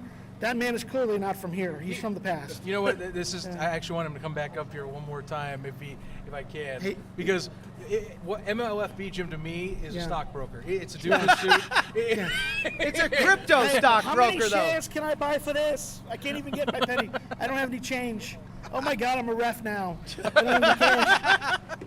My point was with your story, because you talked about two gentlemen at a booth for the USFL game. Oh, that's what you That's wanted. the part I was Yeah. talking Sorry, I thought I was just all I remember from gentlemen in that a trip booth? was how Keep it confusing clean. it. Because you said of someone that you're like, you're in Canton, you should know this. Yeah, Like, sorry. Thank you. Thanks for. There is a good story around this that I Okay. didn't tell you. Keep it clean. We're PG. No, It's we're clean, good. it's clean. Okay. So it's good. at First Okay. Fridays, they had a booth for the Pro Football Hall of Fame. So naturally, I go, hey, what do you guys got going on? Yeah. And they're talking to two older gentlemen, and I hear them saying, oh, you know, we have the USFL Championship, and he's giving them the whole spiel, and I can see the guys are like, all right, wrap it up, let's go. And but me, instinctively, I just turned around. I said, and when you guys come, make sure you show up early to come to SummerStock. Yeah. And then they really gave me the. Robert just walked right away. That was it. They're like, that's our out. Robert Gottlieb, Ed Hartman, if you're watching, again, your marketing team is right here. You know, those two fans are going to make a big impact when they're down there. But, you know, look, no, you start somewhere. Well, that's the thing. Like, I would say this is, all football is kind of a religion for me. I'm not, you know, hopefully nobody finds it offensive. If you are, just tweet me and I'll ignore it. Anyway, so this is true. I mean, I collect alt football. I've been an alt football fan for years. And like any chance I get, have you heard about the USFL? Have you heard about the USFL? Have you guys heard about the USFL? There's sometimes I'm at my my work, right? I'm out and about, and someone says, "Yeah, I heard about this new league," and you see me sitting there nervously going, "Can I tell them?" Like I'm looking at people that know. They're like, "Calm down now, don't go What crazy." league? What league? I've never. And, yeah, because if I go to it, it's like, whoa, this has come from. So, yeah, so sometimes it's best to bite your tongue. But so at work, I have the reputation now, which is kind of funny because my boss, the first question he asked me is there any was there any USFL on this weekend? And did you watch any of the games? And I'm like, yes. And they did you? And he goes, I don't know if I want to answer that question. I'm like, oh, okay. But no, it's funny because the thing is it's shameless promotion. The way I look at it is very simple. My thing is I want one of these leagues to stick. There you go. So that's what I'm going to talk about. It's not people. By the way, can I quickly address one thing real quick? Yeah, I mean that's fair. I do not hate the XFL. Oh, look at the glasses come off. You know it's serious. I love the XFL. I criticize the XFL like my mom criticizes me for being 42 and single. I want it to succeed, okay? There's no animosity. Max, if you're watching, it's okay. It's okay. Thank you guys for letting me have that. Oh, no, absolutely. I appreciate it. You're a riot right now. You're killing me. Well, look, listen, we're here for a celebration, right? Let's be funny about it. See that? There you go. I mean, it's okay to take things seriously sometimes, but you know what? Look, I want to share this with you guys. I worked for a technology company. I was really young. I was probably 21, 22. I got a job at Apple. That was before the iPod really had taken off. It was just, they were about to, it's actually probably 2002 now that I think about it. So this is kind of just like on the verge of finishing the rebound. Yeah, this is just right as they're about to go back into the, to the moon, right? The moon. So the reason I say that is because I used to meet a lot of people who are like, oh, Windows is just going to rip, and I want Apple to die. I'm like, why would you cheer for the death of something? Why would you cheer for the death of a league that has players working and gives jobs to... We're in the parking lot here, and employees are walking by, shaking hands. Some of them are excited. I sang, did you ever know that you're my hero to the Gatorade women who had the Gatorade thing? Because I wanted Gatorade. They didn't have any. But... I'm like, come on, guys. I mean, this is like, why would you root for something to die that's doing so much good for so many people? Yeah, I mean, I won't go too far into this, but I'll say things from 2020 are it's different. It's been 2 years. It's completely different now. That's true. That's all I can say. The rest of you can fill in the blanks if you want. But things are different than they were back when it was one united front. Now it's someone wants their own candy. Yeah. Yeah. Well, we're here to undo that, right? We're here to celebrate the community. And that's why I don't want to dive too farther in. No, we'll dive right in. We're going face first. Can I just say, though, if only there was some sort of an alliance, right? Maybe an alliance of American football. Something like that could bring us all together and unite us in the face of all evil. Yeah, like a relationship between the fans and the league. Yeah, which is actually, by the way, just FYI for those who are thinking about that after he said that, that's on my list of top 5 things that the league can do to improve. But you know what? Hey, Robert Gottlieb, if you're watching, shameless love, baby. You got the hat on. You're already doing the league. The logo straight too. I'm the Rob Lowe of the USFL. Well, we did tag you that when you got the hat. Well, you did? Well, we said that. What? I put it on Twitter today. Rob Lowe had the NFL hat. Oh yeah, no, I know. Seth is the Rob Lowe of the USFL. Oh yeah, I thought it was the looks. It's not the looks. Well, I thought the looks were Clooney-esque, and the hat was. Are you saying I'm ugly? No. What? How did you take it from that? I'm just saying. What? Just saying, man. No, I'm just kidding. All right. No, we're good. No, it's. We're all up here. Look, listen. Honestly, guys, I'm only in it for the footballs. No, I'm kidding. No, I really. So it's kind of funny because I really had a decent relationship with the FCF for a little bit. I had a decent relationship with the guys here at Fox. I do have a funny David Baker story if you ever want to hear it real quick, since you're on because I know you guys do a lot of arena league. Okay. You guys want to hear a David Baker story? Yeah, absolutely. Dude, I love hearing this stuff from back in the day. Okay, so I'm a huge arena football fan. My uncle was former boxing commissioner of D.C., really into sports. I remember talking to him, and I said, I want to buy an arena football franchise. I think it'd be really cool here in D.C. There was one, by the way, it was called the Commandos. Yep, it's one of the early ones. So it was really funny. Before David Baker was big, he'd just become commissioner of the league. I reached him and I said, I spoke to this person. I can't remember her name. I'm tempted to say it's like Mary Kay or somebody. She was in the office. She transferred me. You got to meet this guy, David Baker. He's the guy you really want to talk to. So I thought it's really funny. So I went to, we called them and we're like, what do we need to do? What kind of line of credit do we need? What kind of, letter of intent do we need to put together to do this thing? And he's like, oh yeah, you can't have DC. And I said, well, what about Baltimore? We'll take Baltimore. He goes, you can't have Baltimore either. And we're like, whoa. David Baker's like, no, why don't we give you this area instead? I think this was like before Philadelphia. It's like, you should get like Philadelphia or someplace. Like, I don't want Philadelphia. Who the hell would I want Philadelphia? I live in DC. So anyway, David Baker, he used to be the president of the Hall of Fame. He just retired. Right. I was hoping I'd actually get to run into the guy, see if he remembers meeting me at all, because we actually talked to him in person. It was really cool. Guy is a huge guy. I'm 5'4". He's 7'42". And the guy's got the guy's scary. And I was hoping he'd remember it, but that's my David Baker story real quick. Wow. Not too much. Almost got a franchise yourself. We tried. He wouldn't sell because the territorial rights were snapped up. I was cranky. I got millions to spend, damn it. No, I'm kidding. I didn't. It's my uncle's money. Just throwing that out there. But no. No, I got some USFL stories too if you ever want to hear Well, those. I like that because I think a lot of people don't realize. A lot of people associate him with the Hall of Fame. Handlings of that whether it's the Hall of Famers and the ceremonies, the stadiums, the ring ceremonies. That is, I'm talking that. But a lot of people do forget. He was running the AFL for a while. He was the commissioner of the AFL. Yeah. He brought it to its glory. Right? He made that league put it on NBC, got the TV deals done, had great ownership for a long time, and then just kind of 2008 happened, and somebody took all his drinks, and the rest, as they say, is history. Yeah. I'll be darned. How much time do I have? Am I taking up everything? I don't have any boot off the clock stuff. You guys want a USFL story too? I got one actually. yes. You know what? Let's finish on a USFL anthem. Yeah, I think so. Let's do that. So my other thing was about the same time we were looking at buying a Arena Football League franchise. Another league came out called Fan Ownership Football League, FFL, and I was doing a little research, and it was from a gentleman named David Dixon. Yeah. Hello. So no, you mentioned David Dixon with the Dixon plan earlier. Right.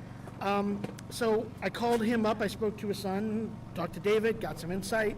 Obviously, nothing ever happened with it. So I had to do a school project one time. I'm like, I need to do something because I took advanced business classes in high school. And I said, I'm going to build a league. I built a league called the Continental American Football League, CAFL. Okay. Because I don't need Canada coming and invading DC. So called it the CAFL, created this fake league, put it on the internet with a fake thing, talked to David Dixon, got his Dixon plan. I spent hours on the phone with him, by the way. It was great. He was a great guy, very helpful. Then reached out to Burl Bernhard, who was the owner of the Washington Federals. Whoa, okay. And I was like, so listen, I'm calling you because I'm about to take up a league with David Dixon. And he's like, David's fine, just don't get involved with any guy named Trump.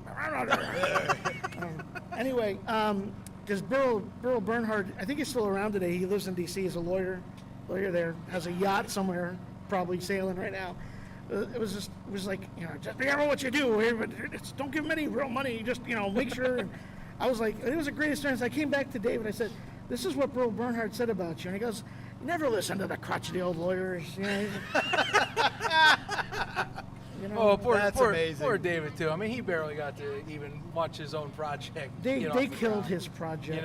They killed it. Well, that's something I rate up on the old one too. They had the plan, but hey, stardom. Herschel Walker, opens the floodgates. Yeah, well, here we go. Can I just say that can I give a plug to somebody who's not on the show? Yeah, I don't care. That was Jeff Pearlman's book, Football for a Buck. If you haven't read it, read it. It's very funny. It's on my list. It's really great. is on my list. There are anecdotes in there that will have you in stitches. Oh, I bet. Yeah, So, Jeff, 10% of the royalties. We'll talk about it. Yeah, sign this guy up. Hey, I'm all about the money. I know what I'm supposed to be doing for a living here. But no, it's a good book. It's a great book. It talks about the history. Herschel Walker was one of the first signings that opened the floodgate. But, it's not just that. When you buy into a league and you're like, keep costs down. Right. Look at Denver. Denver was profitable. Yep. They stayed the course for 3 seasons. I think that's why so many people want the Gold to return if they ever expand. West Coast. I hear so many times the Denver Gold have to come back. Can I just say, again, USFL guys, love you. Shameless plug. Right. But no, what is it? Oakland? No. Oakland. Los Angeles. I mean, come on, guys.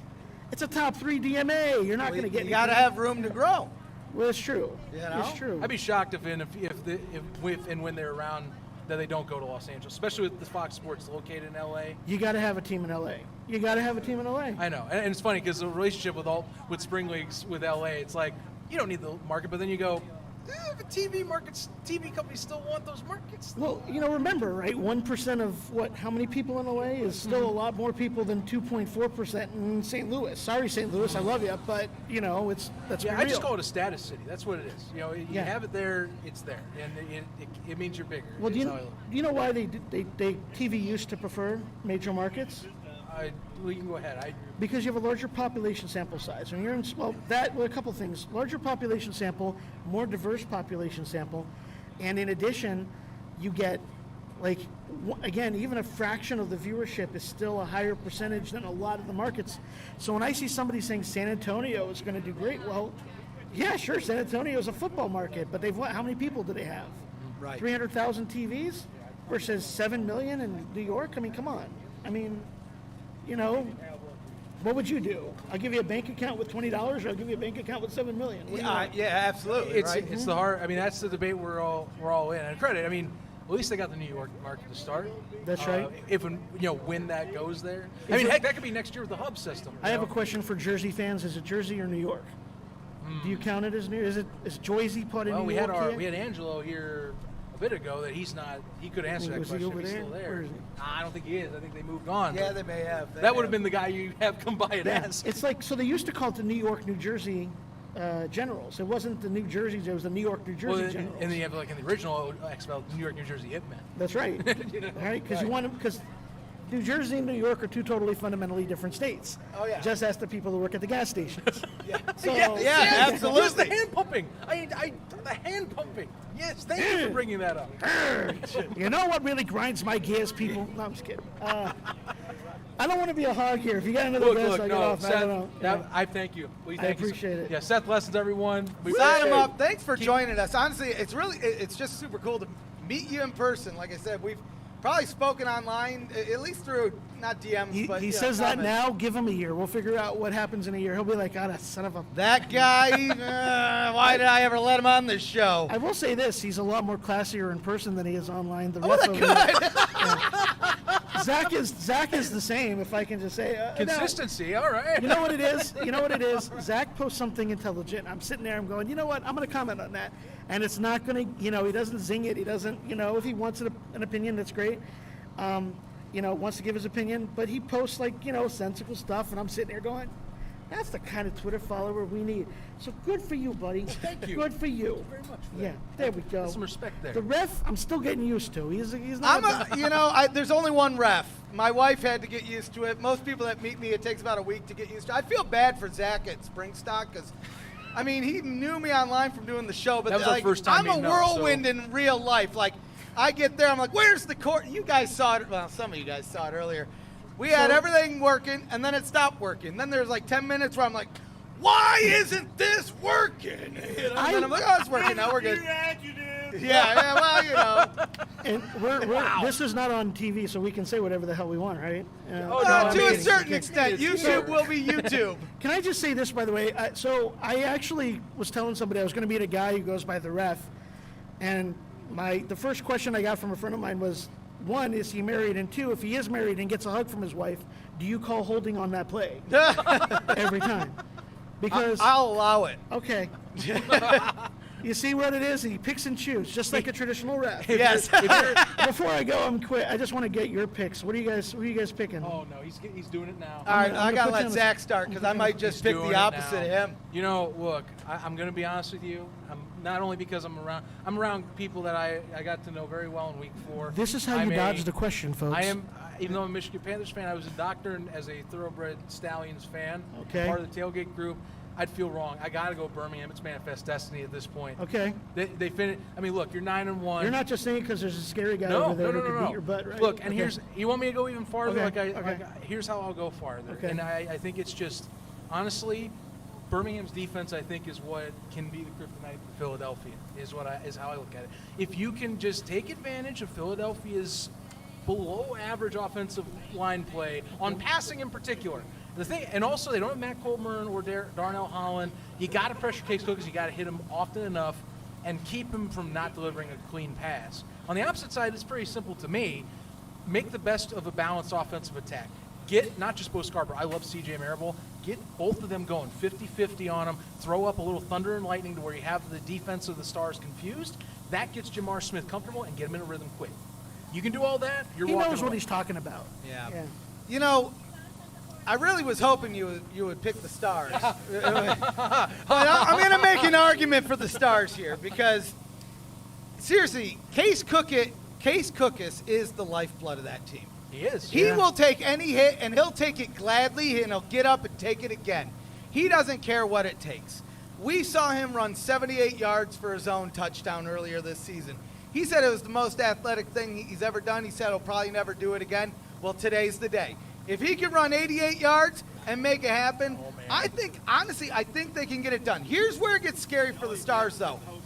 Here's where it gets scary for them.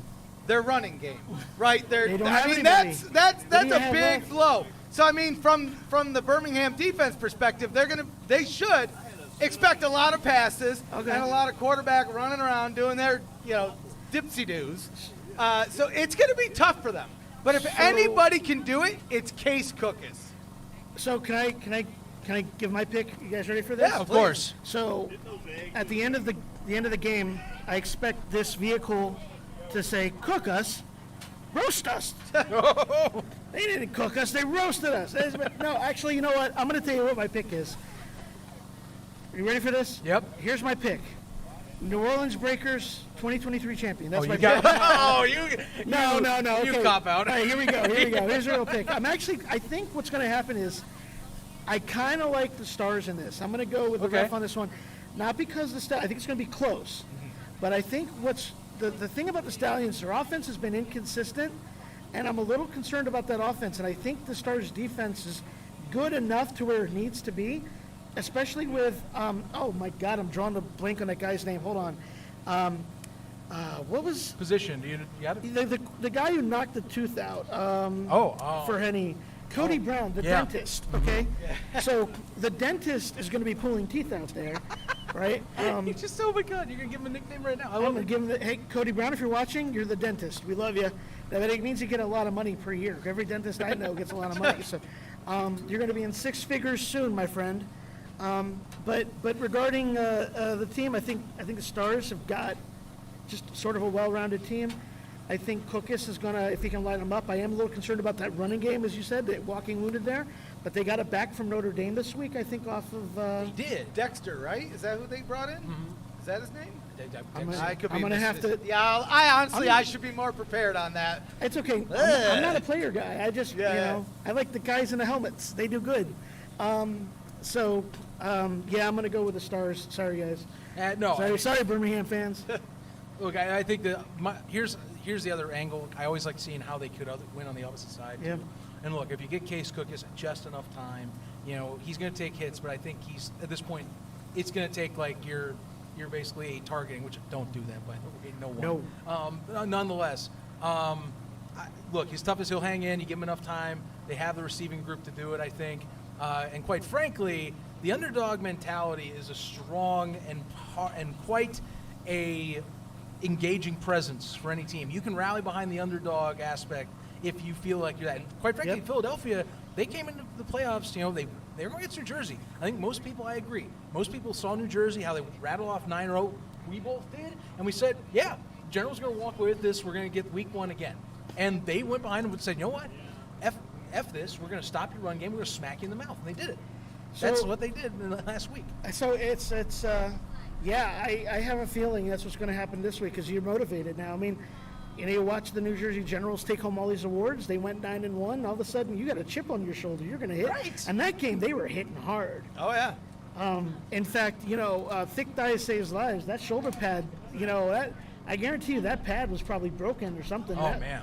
So, it's going to be fun to watch today. So but let me tell you who's really going to win. The fans. Oh, absolutely. Oh, Again, no matter shameless what. plug Fox. The fans today, if you're a fan of this league, if you're a fan of spring football, you've already won. Yeah. Once 7:30 hits, you've already won. You're a winner no matter what. Yep, That's absolutely. Well, it was nice being on the Seth, show, guys. Appreciate it. Thank you so much. We'll do a distance time. one here.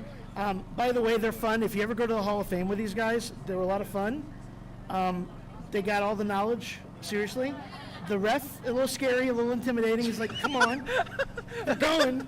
Come on, people. He's very passionate. That's how I put it. He's He's like, very passionate. I grew up in Detroit. I don't know what to tell you, man. It's just it comes with the territory. He's getting a flag for the next time we do this. And Canton, if you're watching, invite everybody back next year. Same thing with Fox, because he's going to get a flag, and you want that flag going around your Hall of Fame when it's busy, saying SummerStock would give us permission to use the USFL logo. I'll negotiate for you guys 5% of the T-shirt. I'm good. Sign you up. All right. Thanks, guys. Thank you, Nice Seth. seeing you. Nice meeting you. So I'm going to say this. I know we're almost to the end, but I want to take a break because we have at least 2 more guests. I want to check that they're both here. We know one is. Yes. The other, I think, might be. So I'm saying. Well, we got Ducky, and then let's check on the other one. Yeah. So I'm saying let's dump off for a minute or 2. Yeah. And we'll come right back on. We're going to get to Ducky next. Okay, we'll be right back, guys. I'm going to say 10, but it might be less. So stick around. Yeah.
All right, guys. Now I've been looking forward to this one probably more than I should have.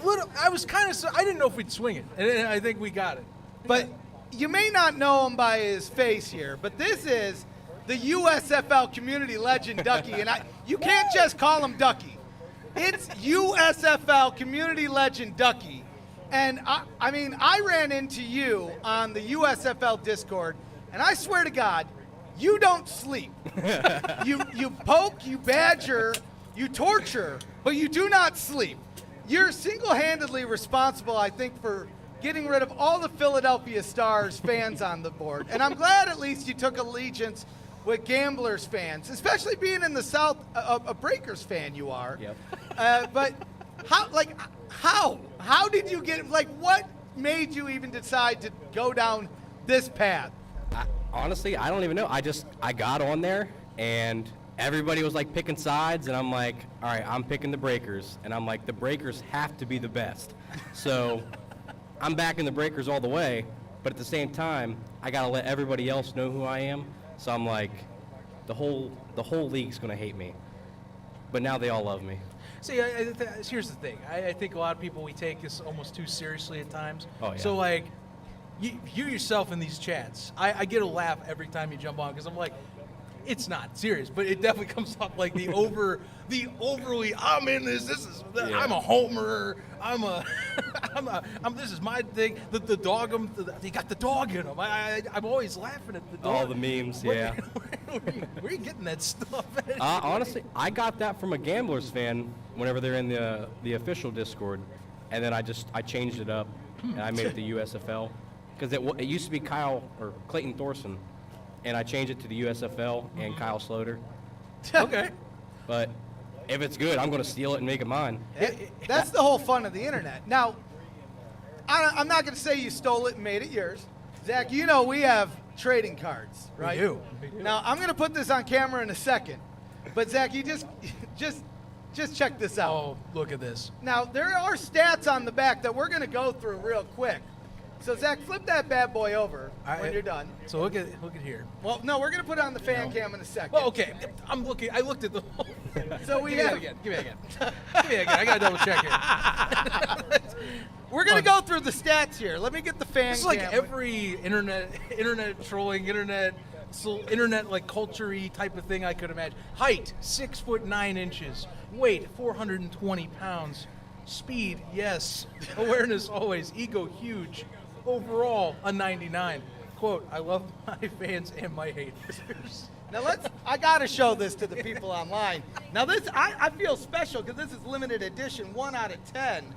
But look at this. I mean, this is high quality art right here.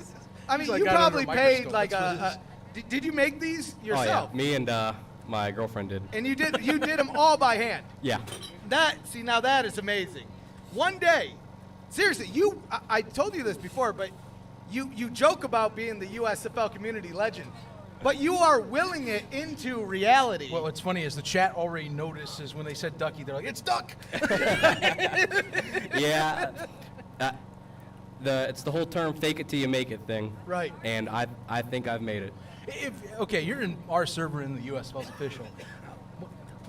How's it going back and forth? I mean, that one, I jump in every now and then. It's a sprint to get back in to check up with the USFL's version of it. Oh yeah, honestly, at first it was just a joke, and now it's like a full-time job, trying to make sure that I'm in every single like USFL related thing, to make sure people know that I'm there. And every time I join something, they're just like, oh my goodness, this guy's here, every single time.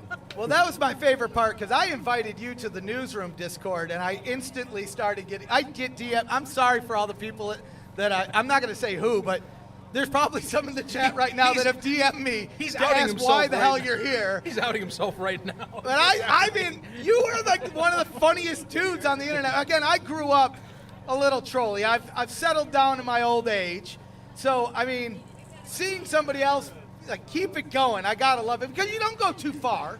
Right, you're not doxing people. Yeah. You're not like saying it. You're not using the words you can't use. Right. I try to keep it football, smack talk related. Yeah. To a degree, you can extend it a little bit, but try to keep it within those those limits. And the thing is most of the people that hate you end up coming around. Oh yeah. They most of the Every time single come time. around. They're like, well, the thing is they hate me, and then I'll know that they hate me, and I'm like, oh, I side with them on this, and I'll agree with them. And they're like, oh, he's not so bad. And then after that, they can't hate me anymore. They can't. They're like, oh, he sided with me on that one thing. I can't use my Uno reverse card Yeah. now. So your team's not in the championship. I don't know how. We all thought we were going to be breaking in. Apparently not enough dog in them last weekend. They still got the dog in them. It's still breaker season. It's always mean, going to be breaker season. Will knows that. He knows. Yeah. I mean, it could. Who knows? We could get out to that game, and then the Breakers just march out, and it's like the Jeb Bush meme. I think that's what's going to Right? happen. You know what I mean? 270 delegates are going to be awarded tonight, and they're all going to the Breakers. So, I mean, I even cracked myself up with that one. I have a problem, guys. That's good. So who are you pulling for tonight? Stars. There you 100%. I can understand why. You know, you get your team knocked out, it's kind of hard to say you're going to root for that. I disagree with the Bandits Breakers rivalry. I think it's 100% Stallions Breakers. I think it's kind of molding into that. You know, I know that, you know, I was told by a coach in arena football that to have a true rivalry, you got to have wins on both sides. But all three of those contests, it felt like at some point they were throwing haymakers. It's just that, you know, if you're a Breakers fan now, you want to beat the Stallions next year. I now know what it feels like to be a Michigan fan. Oh, no! That is rough, man. No. That was so I'm targeted. a Michigan fan, you son of a gun. That was so targeted. Jake, I he does it in real life. He does it in the Discord. He loads them up. He knows no bounds. You know what? In all seriousness, so I got to ask, how you like the season? Has it been watching it for you? Honestly, I've never been a big fan of like spring league or anything. My buddy at work told me about it, and I'm like, all right, you know, I'm a Steelers fan in the NFL. Boo. Yeah. And I figured, I was like, oh, whatever. I was gonna watch it, and I was like, oh, there's no Ohio teams. That sucks. I wasn't gonna get into it, but then I saw an official Discord, and I'm like, I'm joining that. Yeah. And then it just snowballed into this, and I was like, oh, they're having the championship game in Canton, and I live really close to here, so I'm like, I'm showing up. Yeah. I dig that, man. So I'm so glad that the championship is in Canton because you could be here, and it has now. Again, Fox. Every year we got to come to Canton because next year we gotta go like to the bars. We got to do something. We got to like do a bit. You need to come on the show sometime too. Like I said, in the postseason there might not be a lot to talk about, and I mean the antics aren't going to end. I mean, no, I'm looking forward to it either way. I'm glad to have you in the community. I'm glad that you've willed it into existence. The USFL community is, I mean, when it was first announced, there wasn't really many people there. There was like me doing some stuff, the guys associated with me, News USFL on Twitter. But fast forward 6 months, when some news started coming around, boom, it's built up, and that's why we host these events. Yes. And so hopefully for the next one we get to have you on as well because, Oh, yeah. man, I'm sure there's going to be some fun stories from the Discord that we'll be able to specifically talk about by then. There is no off season for Ducky. Yeah. I love to hear that, and we can't wait to see more. Hey, Ducky, thank you so much, man. You're welcome. You know, Thanks for having on, keep brother. having that dog in you, okay? Yeah. Keep having that Go dog. Breakers 2023, right? Yeah, you'll see the Breakers here next year. Sign them up. Absolutely. Well, folks, we're almost to the end, but we got one last guest we want to get here. He drove today. He's here. Yeah, he got here recently. Got here in the nick of time. Dude's killing it with the graphics online. I mean, he made the logo. This guy has helped make our stuff. This looks impressive on screen. He's got the same gripes I have with the Panthers that I do as well. It's the man himself from our den, Jake. Jake, come on in here, my guy. It's your time to shine. And another one of our Discord pals, by the way. Exactly. Very active. Helps to moderate our Discord, too. Yeah. 42-27. Oh, my God. And we knew the comeback we knew there was going to be the clapback. There had to be. I mean, I can't come to Ohio and not at least make my point. Well, that's what I was saying earlier. I think this is the first time I've been happy to come to Ohio. Usually I'm like, oh my God, I got to drive through Ohio. Buckeyes, gross, all that stuff. But we're going to take over. We're heavily representing Michigan here. Sorry, folks. But, I mean, I don't know how we actually came in touch. I think it was through the Discord probably, right? Yeah, Maybe I've been on Discord. Twitter? Mm-hmm. Discord. Yeah, right, because you have the Michigan, not the Michigan Panther cast, Arden podcast. Yeah, Arden. And so you did a couple episodes of that. Are you planning on doing more for the next season? Yeah, motivation got a little difficult. Right. When the losses started piling up. So, and now the pad and all them kind of stopped, and I'm like, all right, well, meant to keep recording, but. It's kind of hard to slam the same problems every week that you notice too. And of course, the it's secondary not. kept getting worse, and it's just like now you got quarterback rotation and all that. And plus, Jeff Fisher having boneheaded decision every now and then. It's difficult to rehash the same thing when you see the same thing from the Lions and the Wolverines, and then the Panthers. It's Right. just like, all right, no, just gonna ride with it, rode with the team. But yeah, no, it was just gonna be a bitch fest on the podcast. It was kind of one of those like, I'll push it off. Right. Dedication, though, hey, look, for at least this time, we got the first pick of the draft overall this year. Next year, all of them are first choices. So at least that was nice. We get that. I know things still up in the air for next year with how we'll pick. Still Jeff Fisher picking, but hey, maybe. That's a positive. I mean, I think the issue with Fisher this year was the game management and, the quarterback decision at the beginning of the year. That's true. The rest of the roster has been solid. Mm-hmm. Plus, we lost some key, players, starters right off the week one. So Yeah. I'll tell you what, I was happy late in the year. We got a few guys for next year. I mean, of course, Reggie Corbin, once he got healthy early in the season, that, of course, if he comes back, if he does come back, that's great. I'll tell you, seeing Joe Walker get better as the year went on, his end of the season was fantastic. I think Paxton Lynch, he needs another season for tape, so I hope he comes back and he gets more time with that system to get healthy and put it down pat, because I felt it was very disjointed, plus Shea Patterson starting, didn't help that. But for me, for the draft, for example, secondary's got to be the focus for them at least next year. They have to draft that position in particular if they're going to do anything. Yeah, I mean, I think we're 3 deep on quarterback. Mhm. Like, I like Lynch, wasn't my favorite. I was, started the year thinking that we had the deepest QB room with Patterson and Lynch. Then first few weeks go by, okay, maybe we don't have the deepest QB room. And then I think now we end the season actually with the deepest Well, QB room. Barrier also was a massive choice we see now. And Love was playing well Yeah, until he it's got hurt. amazing what happens to a quarterback when they're not working for Kirby Wilson. Am I right? Sorry, Kirby Wilson, if you're watching.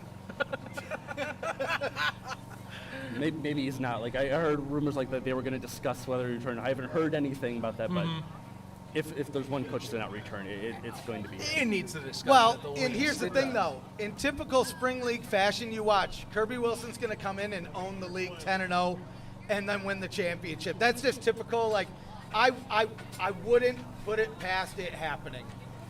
So I'll preface it with that for all the few Maulers fans out there eating your chicken salad.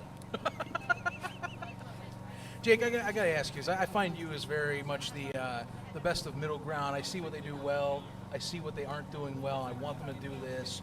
How do you look at the overall season? How are you looking at it? And then maybe what's at least one thing you want next year that says it has to be this, or I'm having issues. I mean, well, I'm a Michigan fan, so you okay. Give it a little longer than you should. No, I mean, I think game management, coaching's got to be better. Okay. As long as we're not rotating quarterbacks, we actually have an off season.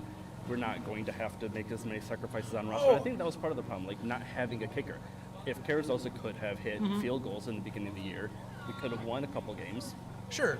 Oh, my question was actually directed on your opinions on the league. Oh, because I find you as a good middle. Like I said, I find you as a good analyzes all sides of how this has been going. Well, you know me. Social media. Like The litmus engagement, test. Litmus test is how I view you. You're a good litmus test type of viewership. It's yes.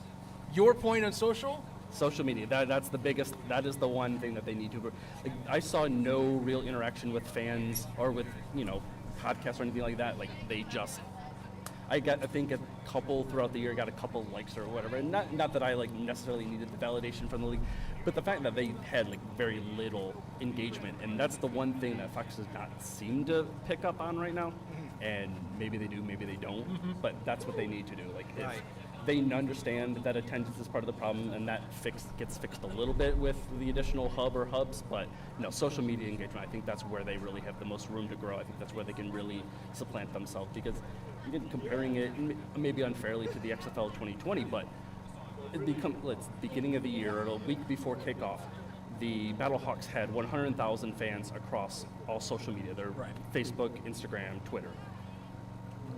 No team. I don't even think any team. I don't even think the Stallions even have that across those three platforms. The Panthers still hold the best on Twitter with 40K is what holds up. But yeah, I mean, I understand that. See that part? It was funny at the beginning of the year. I was like, and I'm not gonna. This is my only note on this. Is just like, it's funny. I'm like, maybe I noticed it. By the end of the year, I was like, I see the trends on the repeat posts, and that gets you. But hey, work for next year, I guess. I hope that they, we still have the plan. Sooner or later, they're going to have to. I get it for year one, right? They're really trying to go lean and mean, right? Just get by, get on the field, get a product past a championship. I don't expect them to, let's say, have social media people for all teams next year, but I could definitely see them expand. I mean, if they expand hubs, they have to. Otherwise, there's going to be nobody taking pictures on the sidelines, things like that.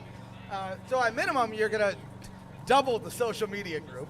But I mean, and it'll be extra interesting to see as we get the private owners, like how each of these owners attacks the different types of problems, because I think you're going to see some teams are going to go into it huge on social, right? Some will go into it, maybe hit the streets like we saw with the XFL with fan engagement events. And I mean, hopefully we even see some of that into the offseason going into season 2, just seeing Fox say, okay, we're comfortable with where we're at, but now let's push it a little bit further. I mean, that's kind of the fun of watching these leagues, is watching them grow. The XFL in 2020 was kind of the anomaly, because they went hard from the get-go. They just went hard. There were no breaks. It may not have been. I mean, what would have been sustainable? I mean, we'll never know at this point. I mean, maybe we will with the next iteration, but I would say they're not going as hard as the 2020 version was at this point. Like, we were doing fan engagement events by now, right? Yeah, they were selling up by this point. Yeah. Right. So yeah. No, I like I said, I bring a question because I think you keep a level head about. So a lot of us, I always want to try and find the best of seeing each side of the equation. So that's why I say thank you for that, first off. Second off, these graphics, man. I mean, dude, I know if I would have made these, they would have. I know you shy away a little, but these are kick-ass. This is good stuff. Yeah, seriously. I mean, where'd you get the skills for this, man? You just you have background for your practice, just practice, yeah. Nice. You don't do this for a living, though, right? No. I mean, the coolest part about it to me, I guess, right? Because you've helped out with a couple things. You did the SpringStock and SummerStock logo clearly, but for our the templates for our scores, and I mean all sorts of stuff. I mean, the newsroom crew, man, we're making it happen. I mean, whether you might want to admit that you're part of it or not, I mean, once you made the graphic, you signed the deal. Sorry, buddy. You just got 50% more enemies online, by the way. I'm not quite Ducky, but I still enjoy my infamy. I love it. Well, I love it, man. So, I mean, hey, look, I'm glad you got here. Actually, I didn't even ask. Trip is good though, right? You were all right getting here today? I mean, I had a little trepidation coming into Ohio. Just did not. Well, I wanted to slam the brakes on 223 before I hit the line, but no, I just kept going. And once I hit the state line, I had to keep going. Yeah, just take a deep breath a second, right? It's gonna be okay. Slow down, make sure I hit the speed limit. Was not going to get pulled over by any Ohio cops. No joke. Ohio Highway Patrol, I didn't get pulled over, but seriously, anytime I'm in the state and I'm on I-70 or I'm on I-71 going towards Cleveland, they are ruthless. They stop so many people. It is there is a. I know we talked jokingly quotas, but it's like the quota's doubled. They're aggressive. I think I counted 7 on a 5-hour drive of and then 7 in the 3 hours I was in Ohio driving to Canton yesterday. Didn't see that many today, but there were definitely more numbers than I see on in Michigan highways. It's something. I got warned by my friend, but no, it's real. The warnings about it are real. So, for you, we asked everyone for the most part, Stallion stars. Who you taking? Why you taking them? What's the angle on this game? I can't go for the league home team. too much of it, I'm going for the Stars. As much as it pains me, I'm sticking with the North, going with the Stars. Nice. Got to go going with the division. Okay. I dig that. Hey, Jake, it's good to meet you in person, man. You too. Really. Nice having you on. We'll catch up after this, too, because, you know. And we'll keep hyping your work. Keep doing awesome stuff, you know. We'll do. This is community stuff that people, I don't think you realize how much appreciate, like the graphics, the standings, the social stuff. This is cool. You know, we love this stuff. So thank you. My pleasure. Glad I can add that and got more work. Throw it my way. I need to get back into it. The season kind of made me lose it a little bit. For sure. Yeah. I mean, it's a gauntlet. I mean, real quick, going into it, I mean, the most we've ever covered other than the Spring League was half of a season, right? Yeah, so now it's like, oh my God, you get to that week 7, you're like, man, this is a gauntlet, man. Thank God. All I could think about is, thank God I don't cover the NFL. There's no way. I would be done with by like the third of the season, right? Well, as a Lions fan, that's, you know. Well, yeah, I mean, my that heart's doesn't help. broken by week 2 I already see the writing on the wall. That being said, can we all just hope and pray that Dan Campbell is the guy to bring us a championship? I want the kneecap buffet. I want this guy to be the man to bring it home. I don't care what it costs. I don't care what I have to do, and I mean that. Just don't be Justin Fields. If the Lions get to the Super Bowl, I will do and pay anything to get there. It could be the last row. I'm going to that Super Bowl. Dan Campbell, I want you to be the guy to do it. I don't know if Jared Goff's the guy to do it. I'm not going to give him heat yet. Wait till week 3, because I'm either going to love Jared Goff or he's never going to stop hearing from me on Twitter. But that's my take on the Lions this year. They're not going to be good, but hopefully they're not horrible. You're going to dive in and grab this clip years later and go, I was ready. All starts with the defense this year, I think. Oh, for sure. Fair enough. For I sure. completely get that too. Yeah. They're doing stuff right. You know, hey, Bears fan here. So I analyzed my division. I'm looking. I see what they're doing. I like it. I actually like what Detroit's doing lately. So, you know, they got the right coach too. Yes. Besides, they moved out from Matt Patricia. They got the right guy with the right passion for it. You know. Yeah, a dude that cries about missing games and is like a player's coach like that. That's nice. And one thing we can all agree with, even though we're Lions fans, I almost called you a Packers fan. I'm sorry. If Gross. you did that, A Bears fan. I would have left this stream. Well, here's one thing we can all agree with: FTP. Am I right? FTP, baby. I don't know. That has been used so many times on this stream. So get over it, Packers fans. So beautiful. Well, thanks for having you on. I mean, we made it, Zach. We made it. We made it to the end of the show. It is officially 4:03. We kicked it off with Newsroom Crew. We cap it off with Newsroom Crew. I couldn't find a better way to do it. And you know what? Just to get to exactly 4 hours while we're on the screen, Yeah. you know, from the delay, let's just wrap up how the year's been. What for us, you and I, where do we go in the off season, my friend? Oh man, that's like, I can't wait to see what it is, and I don't even know what it is, but I'm looking forward to it because there's a lot of unknown. There was a lot of unknown going into the season. That's what made it fun. Yeah. There's a lot of unknown halfway through the season. That makes it fun. And I mean, there's so much more unknown going into the off season. Will we hear about private owners? I don't know. I don't even think so. But if we do, super cool. We at least have confirmation that they're looking into 2 to 4 hubs. So learning where, I mean, you know the rumor mill's going to go wild at some point, so there's always going to be stuff to talk about there. Seeing the community grow, because I think now that we've completed a first full season, I think that's going to give some people confidence that, you know, hey, look, the league's coming back for a year too. Boy, when's the last time that happened? Those are the things I'm really looking forward to. As far as the season, I mean, I'm amazed that in December, you and I talked about doing a podcast, and since then, we've done over 25 episodes, 2 live events, one of which, the first one in SpringStock, our venue, we thought it was going to rain, and somehow we found the Todd English pub inside the... Todd English pub still deserves that shout-out. Sign them up. We almost got kicked out of this parking lot, but our friends from the Thoroughbred Tailgate group, they came in with the muscle. Yeah, but Sign them up. We just said buck them. That's all we had to do, and they went on their way. I was going to say, if they tried to deter anything, I don't know. It looks like they wouldn't even know we're here now. We got the monster rigs around us, which, again, I'm jealous of this truck over here, the Ford Raptor, with the grill extension. Griddle, I'm sorry. Showed up fan cam again. Oh, yeah, you know what? Let's just pull up. the fan cam. Smile here. wave, Ray. Cooking some goodies over there too. Look at those potatoes. Oh, that's nice. Man, look at that truck. One of these days, Zach. One of these days. I'm saving up my paper boy money and buying me one of these.